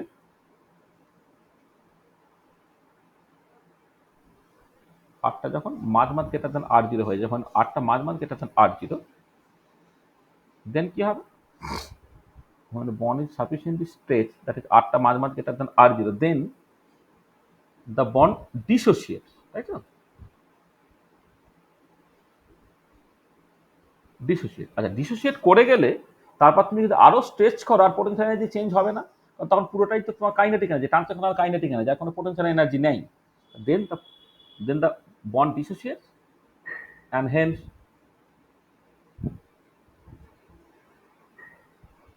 potential energy should become constant.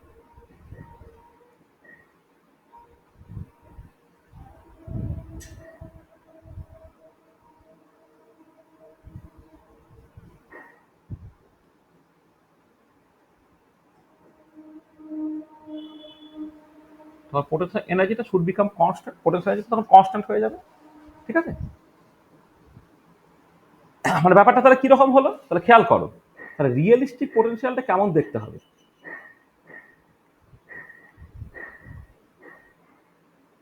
Potential energy surface, realistic potential energy সারফেসটা এরকম দেখতে হওয়া উচিত।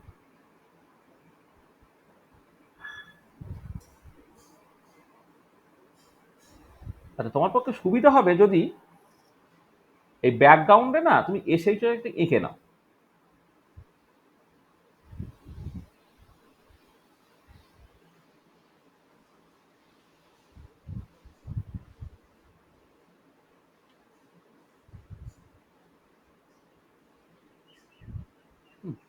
এটা ধরো, এইটা হচ্ছে তোমার এসএইচ এর জন্য, এসএইচ এর জন্য এরকম দেখতে। এদিকে তুমি পোটেনশিয়াল এনার্জির একটা ফাংশন অফ আর প্লট করছো, এটা হচ্ছে r0 equilibrium position.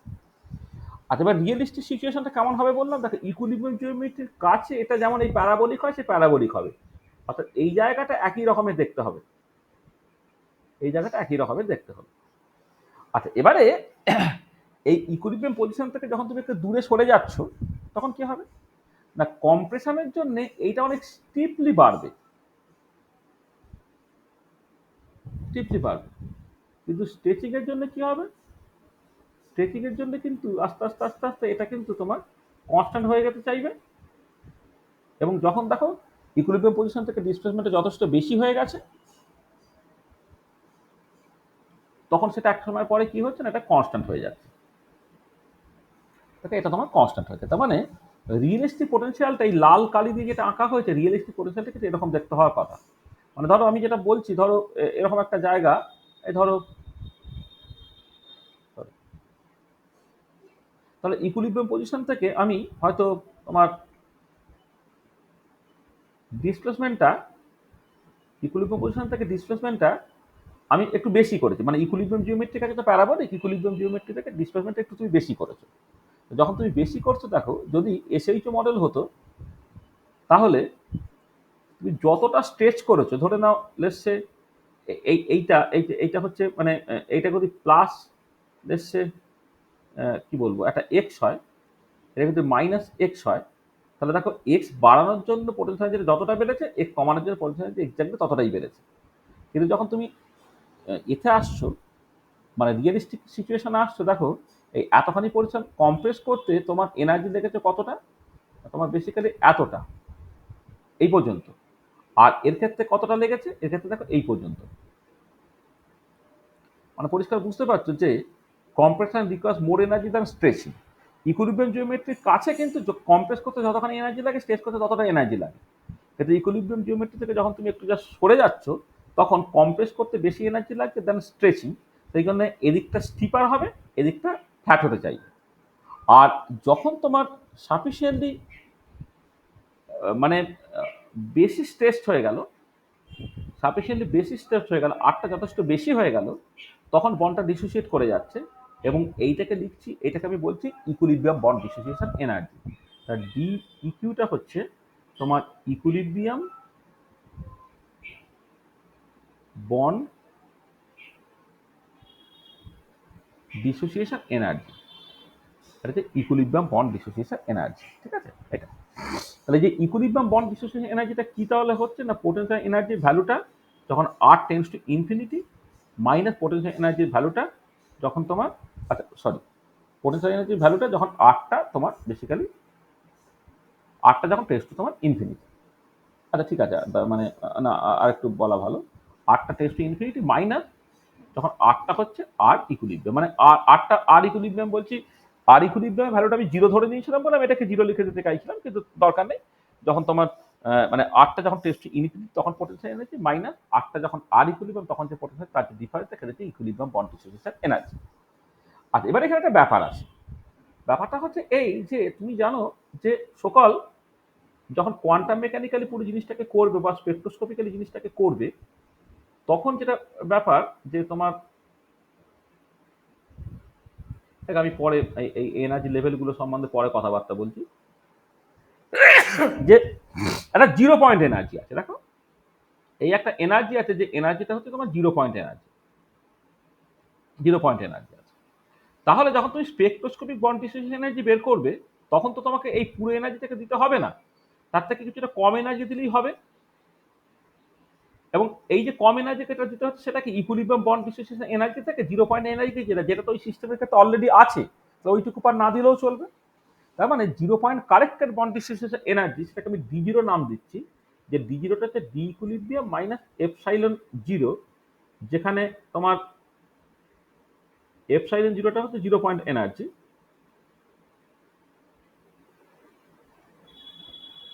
Zero point energy এইটা। তাহলে এই যে ডি জিরোটাকে বলা হবে zero point corrected bond dissociation energy, zero point corrected bond dissociation energy, অথবা এটাকে বলা হয় spectroscopic bond dissociation energy, spectroscopic bond dissociation energy. মানে বাস্তবে তোমাকে কিন্তু ডি ইকুইলিব্রিয়াম এতখানি অ্যামাউন্টের এনার্জি দেওয়ার দরকার পড়ছে না, তোমাকে অ্যাকচুয়ালি যে এনার্জিটা দিতে হচ্ছে সেটা বেসিক্যালি হচ্ছে তোমার ওই জিরো পয়েন্ট এনার্জি পরিমাণটা বাদ দিয়ে বাকিটা, কারণ ওইটুকু জিনিস তোমার অলরেডি আছে, ঠিক আছে? হয় না, কিছু কিছু জিনিস তোমার অলরেডি আছে, হ্যাঁ, বাই ডিফল্ট। হ্যাঁ, তাহলে মিনিমাম যে এনার্জিটা তোমার অলরেডি আছে আর কি, সেই এনার্জিটা আর এক্সট্রা দেওয়ার দরকার পড়ছে না, সেখানে স্পেকট্রোস্কোপিক বন্ড ডিসোসিয়েশন এনার্জি বা zero point corrected bond dissociation energy, সেটা অ্যাকচুয়ালি ইম্পর্টেন্ট, যেটা তুমি এক্সপেরিমেন্টালি পাবে, সেটা ডি জিরো, যেটা D equilibrium minus epsilon zero, যেখানে epsilon zero zero point energy, আর ডি ইকুইলিব্রিয়ামটা ইকুইলিব্রিয়াম বন্ড ডিসোসিয়েশন এনার্জি, ঠিক আছে? তাহলে দেখো এই রিয়েলিস্টিক পোটেনশিয়ালটা এরকম দেখতে হবে। আচ্ছা এবারে এই যে লাল কালি দিয়ে যে রিয়েলিস্টিক পোটেনশিয়ালটাকে লেখা হচ্ছে, যেটা আমি কালো কালি দিয়ে লিনিয়ার সিম্পল হারমোনিক অসিলেটরের ক্ষেত্রে বলেছিলাম, যে potential energy for the simple harmonic oscillator, সেটা যখন আর এর ফাংশন হিসেবে লিখেছিলাম, কি লিখেছিলাম, half K R minus R zero তার স্কোয়ার। কারণ প্যারাবোলিক পোটেনশিয়াল, দেখো এই যে কালো যে লিনিয়ার সিম্পল হারমোনিক অসিলেটরের জন্য যে পোটেনশিয়াল এনার্জি যে সারফেসটা আছে, সেটাকে যদি আর এর ফাংশন হিসেবে দেখো, সেটা certainly half K R minus R zero তার স্কোয়ার, এইটা দিয়ে চলছে। আচ্ছা এবারে যদি তুমি কোনো একটা রিয়েলিস্টিক পোটেনশিয়ালটাকে ভাবো, রিয়েলিস্টিক পোটেনশিয়ালটাকে যদি আর এর ফাংশন হিসেবে লেখো, যেটা লাল কালি দিয়ে বলা হয়েছে, তাহলে সেইটা কেমন ফর্মটা হবে? আচ্ছা, ফর্মটা তোমার হচ্ছে যেটা, সেটা এরকম। আমি তোমাকে দেখাচ্ছি পরে ব্যাক করে। মানে আমি তোমাকে এই ধরনের ছবি কেমন করে তুমি আনতে পারো একটা ফাংশনের সাথে মডিফিকেশন জুড়ে জুড়ে জুড়ে জুড়ে দেখাতে পারতাম, কিন্তু অতটা আমি ওই জায়গার মধ্যে আর যাচ্ছি না। আসলে আমি ওই তোমাদের জন্য প্লট আঁকা টাকা খুব ভালো করে শেখানোর চেষ্টা করেছিলাম, জানি না কে যে শিখলে আর কে যে শিখলে না। মানে ওটা তো ভীষণ ইম্পর্টেন্ট ছিল, যেটা আমি সেমিস্টার 2-তে ইউজুয়ালি পড়িয়ে দেওয়ার চেষ্টা করি। হ্যাঁ, কেউ কেউ সার্টেনলি শিখেছো, কেউ কেউ তো ব্যাপারটা গুরুত্ব দাওনি। কিন্তু গুরুত্ব দিলে তুমি বুঝতে পারতো যে এগুলো কতটা ইন্টারেস্টিং। মানে সাবজেক্টটাকে বুঝে বুঝে পড়া আর না বুঝে পড়া, মানে মুখস্থ করা আর জিনিসটাকে ফিল করা আর কি, সেই জায়গাটা রেসপেক্টে প্লটটা কতটা ইম্পর্টেন্ট ছিল। আমি তোমায় দেখাচ্ছি যে এই লাল কালির যেটা, এইটা না এরকম যদি একটা দেখতে হয়, ডি ইকুইলিব্রিয়াম ইন্টু 1 - e⁻⁻β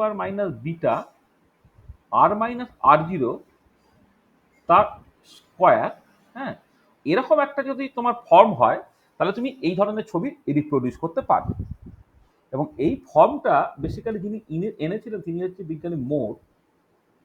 এইটা একে বলে মোরস পোটেনশিয়াল। তাহলে এইটা হচ্ছে তোমার বেসিক্যালি, সরি মোর বানানটা ভুল লিখেছি, MORS এখানে। মোর সল্টের মোরটা হচ্ছে এইটা, এটা হচ্ছে মোর MORS। এটা হচ্ছে মোরস পোটেনশিয়াল। মানে আমি ইউজুয়ালি অ্যানহারমোনিক অসিলেটর হতে হবে। মানে অ্যানহারমোনিক মানে যেটা হারমোনিক নয়, সেটা তো অনেক রকমের পোটেনশিয়ালই তোমার অ্যানহারমোনিক হতে পারে। তার মধ্যে একটা টিপিক্যাল হচ্ছে যে মোরস পোটেনশিয়াল। যে মোরস পোটেনশিয়ালটা তোমার একটা রিয়েলিস্টিক পোটেনশিয়ালের রোল প্লে করতে পারে, যেখানে ডি ইকুইলিব্রিয়ামটা তো obviously equilibrium bond dissociation energy, equilibrium bond dissociation energy. আর একটা প্যারামিটার আছে বিটা, এটা হচ্ছে parameter that depends on d equilibrium and force constant k। এবার কিভাবে ডিপেন্ড করছে সেটা আমি পরে দেখাচ্ছি। বিটা জাস্ট একটা প্যারামিটার, কারণ এই প্যারামিটারটা দেখো এখানে তো এক্সপোনেনশিয়াল জিনিস, যেটা সবসময় খেয়াল রাখবে মডেল করার সময়, এক্সপোনেনশিয়াল পার্ট ইউনিটলেস হতে হবে। r-r0 সেটা একটা লেন্থের ইউনিট রিপ্রেজেন্ট করছে না, সেই জন্য এই r-r0 সাথে একটা কনস্ট্যান্ট তোমাকে রাখতেই হবে, যে কনস্ট্যান্টটা হচ্ছে এটাকে ইউনিটলেস করবে। মানে যেখানে বিটার ইউনিটটা যে 1/লেন্থ হবে সেটা বলাই বাহুল্য, ঠিক আছে। আর ডি মানে এই ওভারঅল যে ভেতরের পার্টটা সেটা ইউনিটলেস। ডি ইকুইলিব্রিয়াম ইউনিট আর পোটেনশিয়াল এনার্জি ইউনিট সেটা বেসিক্যালি একই। তাহলে এই যে মোর্স পোটেনশিয়ালটা তুমি পেয়েছো, সেই মোর্স পোটেনশিয়ালটা যে এই রিয়েলিস্টিক পোটেনশিয়ালটাকে রিপ্রোডিউস করতে পারে সেটা আমি দেখছি। আমি জিনিসটাকে ব্যাক করে করছি। মানে আমার অ্যাকচুয়ালি এটা উচিত ছিল যে এই যে মানে রিয়েলিস্টিক পোটেনশিয়ালটা লাল কালি দিয়ে যেটা আঁকা আছে সেরকম দেখতে হওয়া উচিত বলে, সেইটা থেকে অ্যানালিসিস করে কেমন করে তার ফর্মটা পেতে হয় সেটা দেখা উচিত ছিল। কিন্তু আমি সেইটা না করে ঠিক ঘুরিয়ে ব্যাপারটাকে করছি, যে যদি এরকম পোটেনশিয়ালের ফর্ম হয় তাহলে এই ছবিটা তুমি রিপ্রোডিউস করতে পারো। কি করে করতে পারো, চলো আমি শুরু করি। আমি বললাম যে লেট r-r0টাকে তুমি এখন এক্স ভাবো, তাহলে এই মোর্স পোটেনশিয়ালটাকে যে ফাংশন অফ এক্স যদি তুমি দেখো, সেটা কি হবে? ডি ইকুইলিব্রিয়াম ইন্টু 1 - e⁻⁻βx তার স্কোয়ার। তাই এটা আমি এক্সপান্ড করে দিই, ডি ইকুইলিব্রিয়াম। আচ্ছা, এখানে ঠিক আছে, প্রথমে এইটা বলে নিই। প্রথমে দেখো যে যখন আরটা মাঝ গ্রেটার দ্যান r0, অর্থাৎ অনেক বেশি স্ট্রেচ হচ্ছে। প্রথমে দেখো হোয়েন আরটা মাঝ greater than r0, that is x যেটা r-r0টা হচ্ছে মাঝ গ্রেটার দ্যান 0, এইটা। দেন কি হবে? দেন e⁻⁻βx টা x যদি খুব বড় হয়ে যায়, টেন্ডস টু 0 হয়ে যাবে। অ্যান্ড এই মোর্স পোটেনশিয়ালটা যখন এক্সটা মানে খুব বড় আর কি, এক্সটা টেন্ডস টু ইনফিনিটি এসছে, সেটা তোমার দেখো ডি ইকুইলিব্রিয়াম হয়ে গেল। তার মানে এটা constant, this is constant and this is the equilibrium bond dissociation energy. ছবি থেকে পরিষ্কার দেখো এটা কি হচ্ছে, যখন আরটা খুব বড় হয়ে যাচ্ছে তখন কিন্তু এটা জাস্ট ডি ইকুইলিব্রিয়াম একটা কনস্ট্যান্ট ভ্যালুতে ঠিক হয়ে যাওয়ার কথা, সেটা তুমি এখানে দেখতে পেলে। এটা প্রথম। আচ্ছা, সেকেন্ডলি দেখো যে এই যে এমও আর এসি। এই যে মোস্ট পোটেনশিয়ালটাকে তুমি যখন ডি ইকুইলিব্রিয়াম ইন্টু 1 - e⁻⁻βx তার স্কোয়ার হিসেবে লিখছো, স্কোয়ারটা করে ফেললে কি হচ্ছে, D equilibrium 1 - 2 * e⁻⁻βx plus e⁻⁻2βx, মানে স্কোয়ারটাকে করলে a মাইনাস বি তার হোল স্কোয়ারের ফর্মুলা 1 - 2 * e⁻⁻βx প্লাস e⁻⁻2βx। এটা ডি ইকুইলিব্রিয়াম হলো 1 - 2 * e⁻⁻βx এর এক্সপানশন করলে কত হবে, 1 - βx plus beta square x square by 2 minus beta cube x cube by 3 plus dot dot dot. এটা আর তার সঙ্গে কি থাকছে, প্লাস এটা এক্সপানশন করলে 1 - 2βx plus 4 beta square x square by 2 minus cube করলে 8 beta cube x cube by 3 plus dot dot dot. এটা তাহলে আমি জাস্ট e⁻⁻x এর এক্সপানশনটাকে ব্যবহার করেছি, 1 - x plus X square by 2 minus X cube by 3 and so on. এটা তাহলে এটা হলো কত, ডি ইকুইলিব্রিয়াম।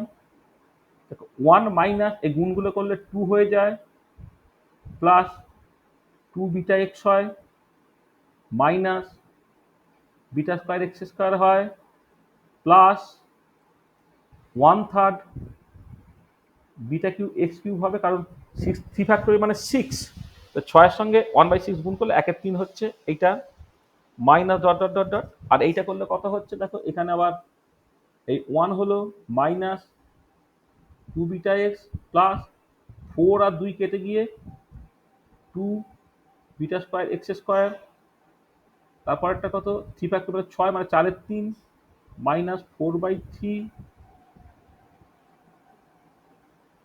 আর এইটা মাইনাস তো, হ্যাঁ হ্যাঁ, তোমার এটা হচ্ছে প্লাস মাইনাস প্লাস মাইনাস, তাই এটা প্লাস হয়ে গেল 1/3, ঠিক আছে, minus 4/3 beta cube X cube plus dot dot dot. এইটা তাহলে দেখো এই +1 -2 কেটে গেল, প্লাস 2βx মাইনাস 2βx কেটে গেল, তাহলে কি দাঁড়াচ্ছে জিনিসটা, তাহলে ভি মোট এক্স সেটা দাঁড়াচ্ছে বি ইকুইলিব্রিয়াম যেমন আছে আছে, এখানে দেখো বিটা স্কোয়ার এক্স স্কোয়ার হলো minus beta cube x cube হয়ে গেল। এইখানে প্রথমটা হচ্ছে -2 বিটা স্কোয়ার এক্স স্কোয়ার, এখানে +2 বিটা স্কোয়ার এক্স স্কোয়ার আছে, সিম্পলিফাই করলে বিটা স্কোয়ার এক্স স্কোয়ার হলো, এখানে প্লাস 1/3 আছে, এখানে -4/3 আছে, minus beta cube x cube হয়ে গেল। তাহলে এইটা হচ্ছে তোমার একটা অ্যাপ্রক্সিমেট ভ্যালু। আচ্ছা এবারে দেখো যদি এমন হয় যে if displacement from the equilibrium position is very small, equilibrium position থেকে ডিসপ্লেসমেন্ট ভেরি স্মল হয়, মানে এক্সটা যদি খুব ছোট হয়ে যায় তখন কি হবে, দেখো তখন এই যে মোট পোটেনশিয়ালটা দেখতে হয়ে যাচ্ছে কেমন, D equilibrium into beta square x square দেখতে, কারণ এক্সটাকে যদি ছোট হয়ে যায়, এক্স স্কোয়ার থেকে এক্স কিউব আরো ছোট, এক্স কিউবটা তুমি বাদ দিয়ে দিলে তাহলে এটা দেখতে হয়ে যাচ্ছে কত, D equilibrium beta square x square মতো দেখতে হয়ে যাচ্ছে। আর এইটাকে তুমি জাস্ট ভাবো হাফ কে এক্স স্কোয়ার ভাবো, অর্থাৎ এইটা হচ্ছে সিম্পল হারমোনিক অসিলেটরের ক্ষেত্রে কোন পোটেনশিয়াল সেরকম দেখতে, শুধু কি করলে হয় ডি ইকুইলিব্রিয়াম ইন্টু বিটা স্কোয়ারটাকে তুমি জাস্ট হাফ কে এই জায়গায় ধরে নিয়েছো, মানে ডি ইকুইলিব্রিয়াম বিটা স্কোয়ারটা একটা কনস্ট্যান্ট, এটা হাফ কেটা একটা কনস্ট্যান্ট, দেখো একদম হারমোনিক অসিলেটরের মতো এক্স স্কোয়ারের সঙ্গে প্রপোর্শনাল প্যারাবোলিক পোটেনশিয়াল তুমি পেয়ে যাচ্ছ। তাহলে এইখান থেকে দেখো বিটাটা কি পেয়ে যাচ্ছ, k/2 ইন্টু ডি ইকুইলিব্রিয়াম তার স্কোয়ার রুট হয়ে যাচ্ছে। তার মানে এই যে বিটাটা যে ফোর্স কনস্ট্যান্ট কে এবং ইকুইলিব্রিয়াম বন্ড ডিসোসিয়েশন এনার্জি, হ্যাঁ ডি ইকুইলিব্রিয়াম উপর ডিপেন্ড করে, সেটা তুমি দেখতে পেয়ে গেছো। তার মানে ইকুইলিব্রিয়াম পজিশন থেকে ডিসপ্লেসমেন্ট খুব কম হলে ওটা যে সিম্পল হারমোনিক হয়, যেটা আমরা one of the requirement of the realistic potential বলেছিলাম, সেটা তুমি বুঝতে পেরে গেলে। এটা আর নেক্সট দেখো যদি এমন হতো যে if x is not too small, then তুমি কি করতে পারছো, দেন যেটা করতে পারছো দেখো এই যে মোস্ট পোটেনশিয়ালটা যেটা D equilibrium beta square x square minus D equilibrium beta cube x cube, তখন এক্স কিউব টার্মটাকে তোমার রাখতে হচ্ছে, আচ্ছা, এই পার্টটা হচ্ছে সিম্পল হারমোনিক অসিলেটরের জন্য পোটেনশিয়ালটা minus D equilibrium beta cube x cube. দেখো পরিষ্কার যে যখন আরটা less than r zero or এক্সটা লেস দ্যান জিরো, যখন কম্প্রেশন হচ্ছে আরটা যখন লেস দ্যান আর জিরো হচ্ছে এক্সটা লেস দ্যান জিরো হচ্ছে, তখন কি হচ্ছে এক্স কিউবটা লেস দ্যান জিরো হবে। এক্স যদি নেগেটিভ হয় তার কিউবটা তোমার জিরো হবে। দেন কি হবে, দেন দেখো এই যে মোস্ট পোটেনশিয়ালটা সেটা গ্রেটার দেন সিম্পল হারমোনিক পোটেনশিয়ালের থেকে বেশি হয়ে যেতে। কারণ কি, এক্সটা যদি নেগেটিভ হয়ে যায় মানে কম্প্রেশনের জন্য এক্স কিউবটা নেগেটিভ, এই নেগেটিভ মিলে ওভারঅল জিনিসটা পজিটিভ হয়ে গেল, তার মানে মোস্ট পোটেনশিয়াল থেকে যে পোটেনশিয়াল এনার্জিটা পাচ্ছ সেটা হচ্ছে সিম্পল হারমোনিক অসিলেটরের যে পোটেনশিয়াল তার থেকে বেশি হচ্ছে।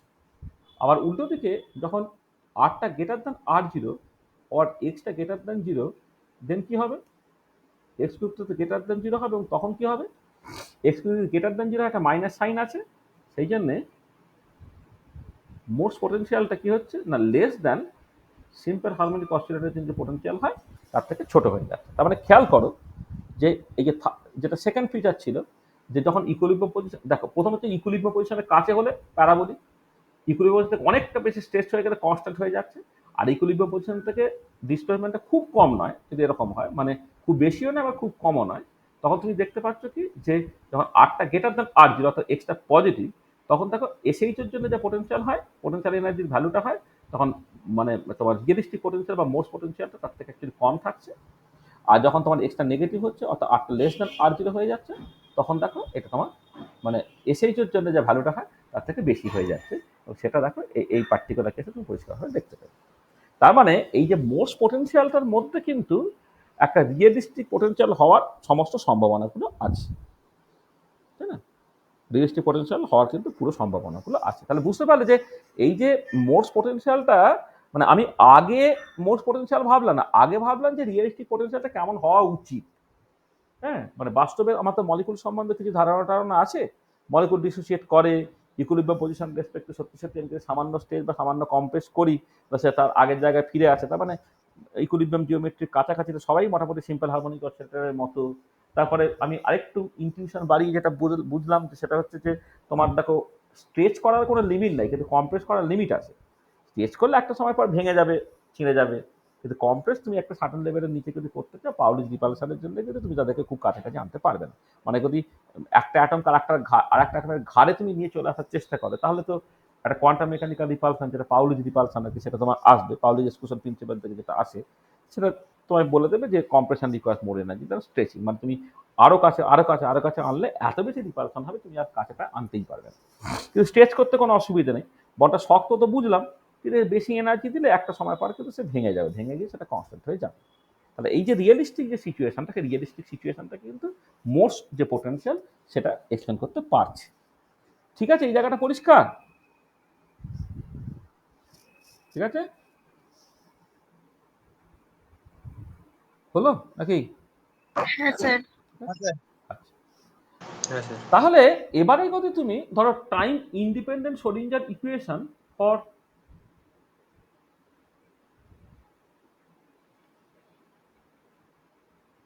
মোস্ট অসিলেটরটা দেখো, আমি টাইম ইন্ডিপেন্ডেন্ট শ্রোডিঞ্জারটা লিখলাম minus h plus square by twice mu D two by dx square. এইটা হচ্ছে তোমার কাইনেটিক এনার্জি পার্টটা। তাহলে পোটেনশিয়াল এনার্জি পার্টটা D equilibrium into one minus e to the power minus beta x, এটা square into psi x equal to E into psi x. এটা হচ্ছে time independent Schrodinger ইকুয়েশনটা। হ্যাঁ, এটা আচ্ছা, এটাকে সলভ করতে হবে। এই সলভটা করা সম্ভব, সেটা দু রকমভাবে তুমি সলভ করতে পারো। এক হচ্ছে ওই পার্টারবেশন থিওরি দিয়ে, মানে একটা অ্যাপ্রক্সিমেট মেথড ইউজ করে, আবার এটার এক্সাক্ট সলিউশনও কিন্তু আছে, এক্সাক্ট সলিউশন এক্সিস্ট করে। ঠিক আছে, আফটার সলভিং দিস ইকুয়েশন কি হবে, সরি ওয়েভ ফাংশন তোমার মনেও থাকবে না, লিখে লাভ নেই, এনার্জিটা জাস্ট মনে রাখবে। After solving this equation energy expression becomes লিখো, ধরো তুমি যদি এনার্জিটাকে তোমার জুল ইউনিটে লিখবে মনে করো, তাহলে সেটা হচ্ছে ভি প্লাস হাফ এই h nu oscillator minus v plus half তার square x h nu oscillator. অথবা তুমি যদি এই এনার্জিটাকে in the unit of centimetre ইনভার্সে লেখো, তো সেটা হয়ে যাবে v plus half nu bar oscillator minus v plus half তার square x nu bar oscillator. তাহলে দেখো প্রথম যে পার্টটা সেটা হচ্ছে সিম্পল হারমোনিক অসিলেটরের জন্য এনার্জি হয় সেটা, তার সঙ্গে একটা কারেকশন তুমি পেয়েছো, সেই কারেকশনটা হচ্ছে মাইনাস ভি প্লাস হাফ তার square x e nu bar oscillator, যেখানে এক্সিটা হচ্ছে একে বলা হয় অ্যান হারমোনিসিটি কনস্ট্যান্ট। এটা হচ্ছে অ্যান হারমোনিসিটি কনস্ট্যান্ট এবং টিপিক্যাল ভ্যালুটা হচ্ছে 0.01 এর মতো হয়, মানে 1/100 কাছাকাছি হচ্ছে এই ভ্যালুটা হয় এটা। ঠিক আছে, আচ্ছা তাহলে এই হচ্ছে এনার্জি এক্সপ্রেশনটা বেরোলো। তাহলে প্রথমে দেখো এখানে 0 পয়েন্ট এনার্জি, যেটা 0 পয়েন্ট এনার্জিটা আগের থেকে পাল্টে গেল। আমি 0 পয়েন্ট এনার্জি গুলো সবই, আচ্ছা এখানে ভিটা ভিটা 0 থেকে start, 0 1 2 3 dot dot dot dot dot, এটা তো ভাইব্রেশনাল কোয়ান্টাম নাম্বার। আচ্ছা এবারে 0 পয়েন্ট এনার্জিটা আমি সেন্টিমিটার ইনভার্সে এখানে বার লিখে দাও। সেন্টিমিটার ইনভার্স 0 পয়েন্ট এনার্জিটা বের করে নিলে এটা হচ্ছে হাফ নিউ বার অসিলেটর, যেটা এসএইচ এর জন্য যেটা হয় সেটা ছিল, তার সঙ্গে একটা 1/4 এক্সি ইন্টু নিউ বার অসিলেটর, এটা হয়ে যাবে। দেখো এক্সিটা কিন্তু 1/100, তার মানে প্রথম টার্মটাই লিডিং টার্ম, এই সেকেন্ড টার্মটা কিন্তু এমনিতে বেশ ছোট। হ্যাঁ, মানে এইটা যেটা হবে তার থেকে এটা কিন্তু অনেকটাই তোমার ছোট হয়ে যাবে। ঠিক আছে, এটা মাথায় রাখবে তুমি। মানে 50 ভাগের 1 মানে এক্সিটা 1/100 কাছাকাছি যদি হয়ে যায়, তাহলে অবভিয়াসলি এটা তুলনায় এই টার্মটা অনেকটাই ছোট হয়ে যাবে। কিন্তু যাকে কারেক্ট 0 পয়েন্ট এনার্জি যদি তুমি দেখো, সেটা half nu bar oscillator minus 1/4 এক্সি nu bar oscillator এটা। আচ্ছা এবারে তুমি দেখো যে যদি তুমি এনার্জি এক্সপ্রেশনগুলোকে লেখো, যখন 0 পয়েন্ট এনার্জি তো করে ফেললে, তারপরে আচ্ছা আমি আরেকবার লিখে দিচ্ছি। 0 পয়েন্ট এনার্জিটা হচ্ছে half nu bar oscillator minus 1/4 এক্সি nu bar oscillator, যখন 1 হবে সেটা 3/2 new bar oscillator minus minus এখানে দেখো ভি এর জায়গায় 1 বসালে 3/2 তার স্কোয়ার অর্থাৎ 9/4 এক্সি নিউ বার অসিলেটর। এটা কত হবে 5/2 new bar oscillator minus 25/4 এক্সি nu bar oscillator. তারপরেরটা ধরে নাও 7/2 new bar oscillator minus 49/4 এক্সি nu bar oscillator এটা। আচ্ছা এবারে এই যে দুটো লেভেলের মধ্যে গ্যাপ, এই যে দুটো লেভেলের মধ্যে গ্যাপ, এই বা দুটো লেভেলের মধ্যে গ্যাপ, সেটা আমি পাশাপাশি দুটো লেভেলের মধ্যে এনার্জি গ্যাপের জেনারেল এক্সপ্রেশন বের করতে পারি, বা এখান থেকে বিয়োগ করে তুমি করতে পারো। এটা হয়ে যাচ্ছে থাকে এইটা হচ্ছে new bar oscillator minus 2 এক্সি nu bar oscillator, এইটা হচ্ছে new bar oscillator minus 25/4 minus 9/4, তাহলে সেটা হচ্ছে 4 এক্সি নিউ বার অসিলেটর। আর এটা হচ্ছে 7/4 মাইনাস 25/4, তার মানে তোমার 24 মানে 6 একটা nu bar oscillator minus 6 x e nu bar oscillator. মানে ব্যাপারটা কি হচ্ছে দেখো তুমি, মানে spacing between two successive energy level যদি দেখো, বিটুইন টু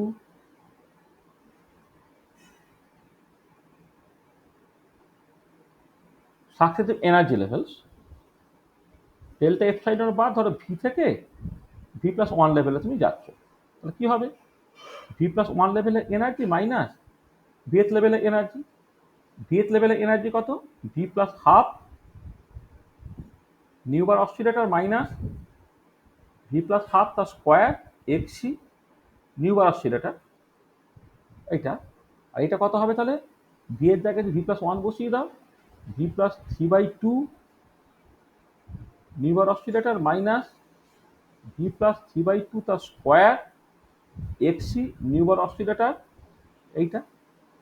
তাহলে এইখান থেকে এইটা বিয়োগ করলে নিউবার অসিলেটর হলো মাইনাস, এখান থেকে এটা বিয়োগ করলে কি হচ্ছে দেখো, এটা তুমি জাস্ট ভি স্কোয়ার প্লাস সিভি plus 9/4 minus v square minus v minus 1/4 x e nu bar oscillator.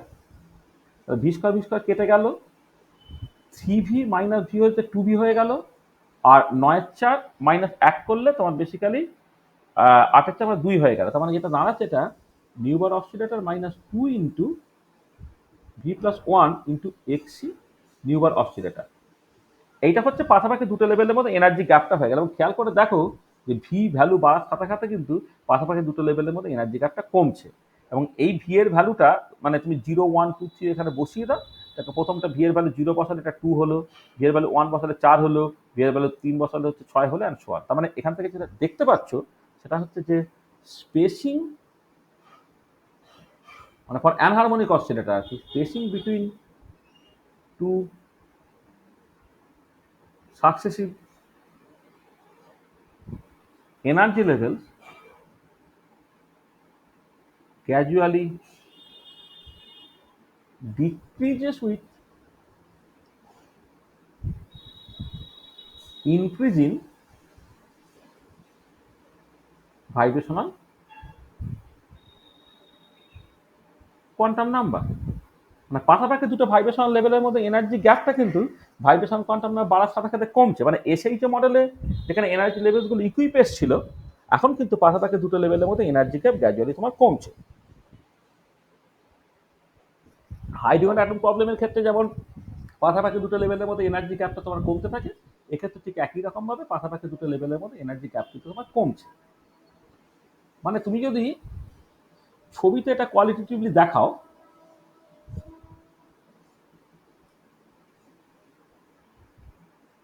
ছবিটিকে যদি এটা কোয়ালিটেটিভলি দেখাও মোস্ট পোটেনশিয়ালের জন্য বা রিয়েলিস্টিক পোটেনশিয়ালের জন্য, এটা ইকুইলিব্রিয়াম জিওমেট্রিক আছে। আমি আর মানে ব্যাকগ্রাউন্ডে হারমোনিকটাকে আর আঁকছি না, একবারে মোস্টটাকে আঁকছি। এটা ধরো এরকম তো তোমার এক্সপ্রেশনটা দেখতে, তাহলে এনার্জি লেভেলগুলো দেখে এই যদি প্রথমটা হয় মানে 0 পয়েন্ট এনার্জি, এইটা ধরো ভি ইকুয়াল টু 1 এর জন্য, তারপরে কি হচ্ছে গ্যাপগুলো দেখো তোমার কমছে। ছবিটা বুঝতে পারছো কিনা দেখো, গ্যাপগুলো কমছে, এটা দেখাতে পারছি কিনা আমি।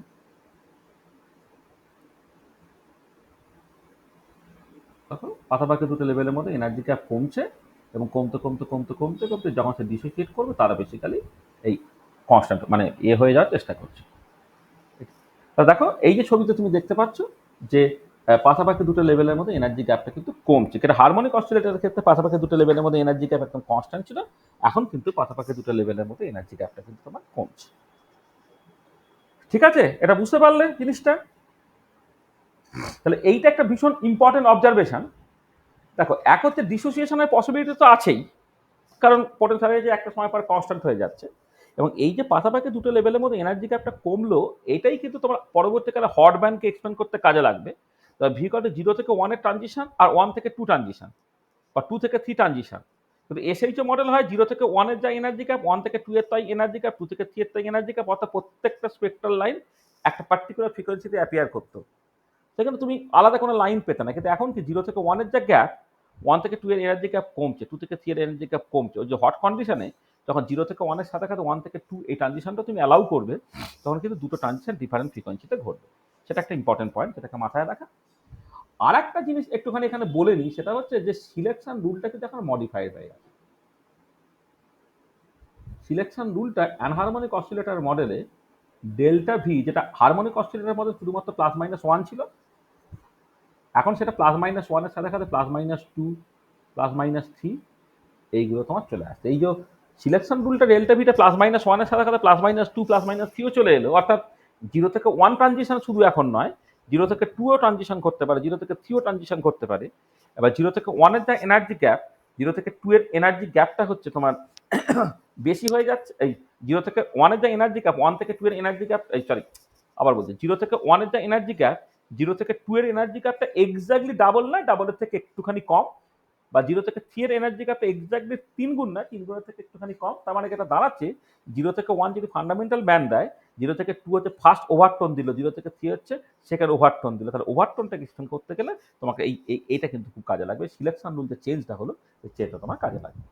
তা দেখো, তাহলে অ্যানহারমোনিক অসিলেটর মডেল বা মোর্স অসিলেটর মডেলে আইআর স্পেকট্রোস্কোপি পড়ার জন্য যে ব্যাকগ্রাউন্ডটা তৈরি হয়, সেই ব্যাকগ্রাউন্ডটা আমরা তৈরি করে দিলাম।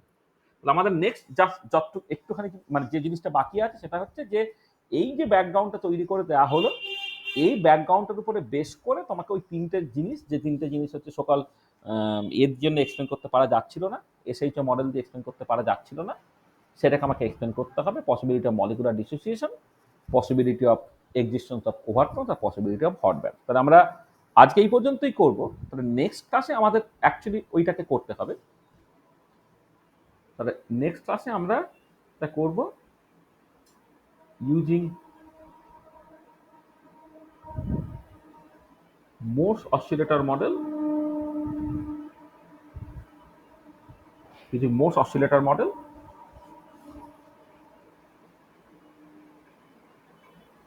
explanation of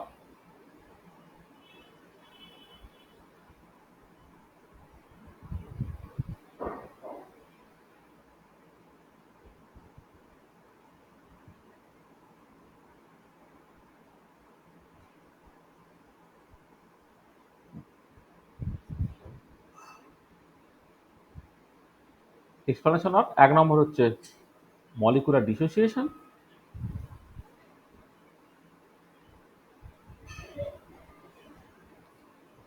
2 নম্বর হচ্ছে এক্সিস্টেন্স অফ ওভারটোনস, আর এক্সিস্টেন্স অফ হট ব্যান্ড। এটাকে করব। হ্যাঁ, আর তার সাথে আমি কিছু প্রবলেমস আরও ডিসকাস করব। এটা হচ্ছে আমার নেক্সট ক্লাসে পড়লে আমাদের এই আইআর স্পেকট্রোস্কোপি বা মানে ভাইব্রেশন স্পেকট্রোস্কোপি পার্টটা হয়ে যাবে। তাহলে আজকে আমাদের এই পর্যন্ত থাকলো।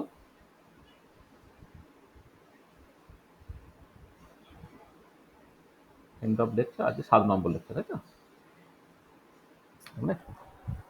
তাহলে আমরা এই পার্টটা আমি লিখে রাখলাম, যদি আমাদের সময় থাকে মানে তখন এইটার সাথে সাথে আমরা রোটেশনাল ভাইব্রেশন স্পেকট্রোস্কোপি সেই পার্টটাকে মানে একই ক্লাসের মধ্যে অর্ধেকটা সময়ের মধ্যে আমি এই পার্টটাকে, এটা 1 ঘন্টার মধ্যে হয়ে যাবে। 1 ঘন্টা সময়ের মধ্যে এই পার্টটাকে করে দিয়ে, 1 ঘন্টাও লাগবে না, ওটা ভালো করে করলে 1 ঘন্টা লাগবে, প্রবলেম করবো যেহেতু বলেছি। 1 ঘন্টার মধ্যে এটাকে করে নিয়ে বাকি 1 ঘন্টা সময় আমরা রোটেশনাল ভাইব্রেশন স্পেকট্রোস্কোপি করতে পারি। তোমরা দেখছো যে একই ডায়াটমি মলিকিউলকে তুমি কখনো রোটেটার বলছো, কখনো ভাইব্রেটার বলছো, তার মানে অ্যাকচুয়ালি তাহলে কি সেটা রোটেটিং ভাইব্রেটার বা ভাইব্রেটিং রোটার। তখন এই ভাইব্রেশন স্পেকট্রোস্কোপিতে রোটেশনের এফেক্ট দেখা আর কি, সেখান থেকে PQR বা PR বিভিন্ন রকমের যে ব্রাঞ্চ পাওয়া সেগুলোকে এক্সটেন্ড করা, সেটা আমরা করবো। এটা দেখা যাক নেক্সট ক্লাসে কতটা কি সময় পাওয়া যাচ্ছে তার উপরে বেশ করে এই জিনিসটাকে বেশ কথা।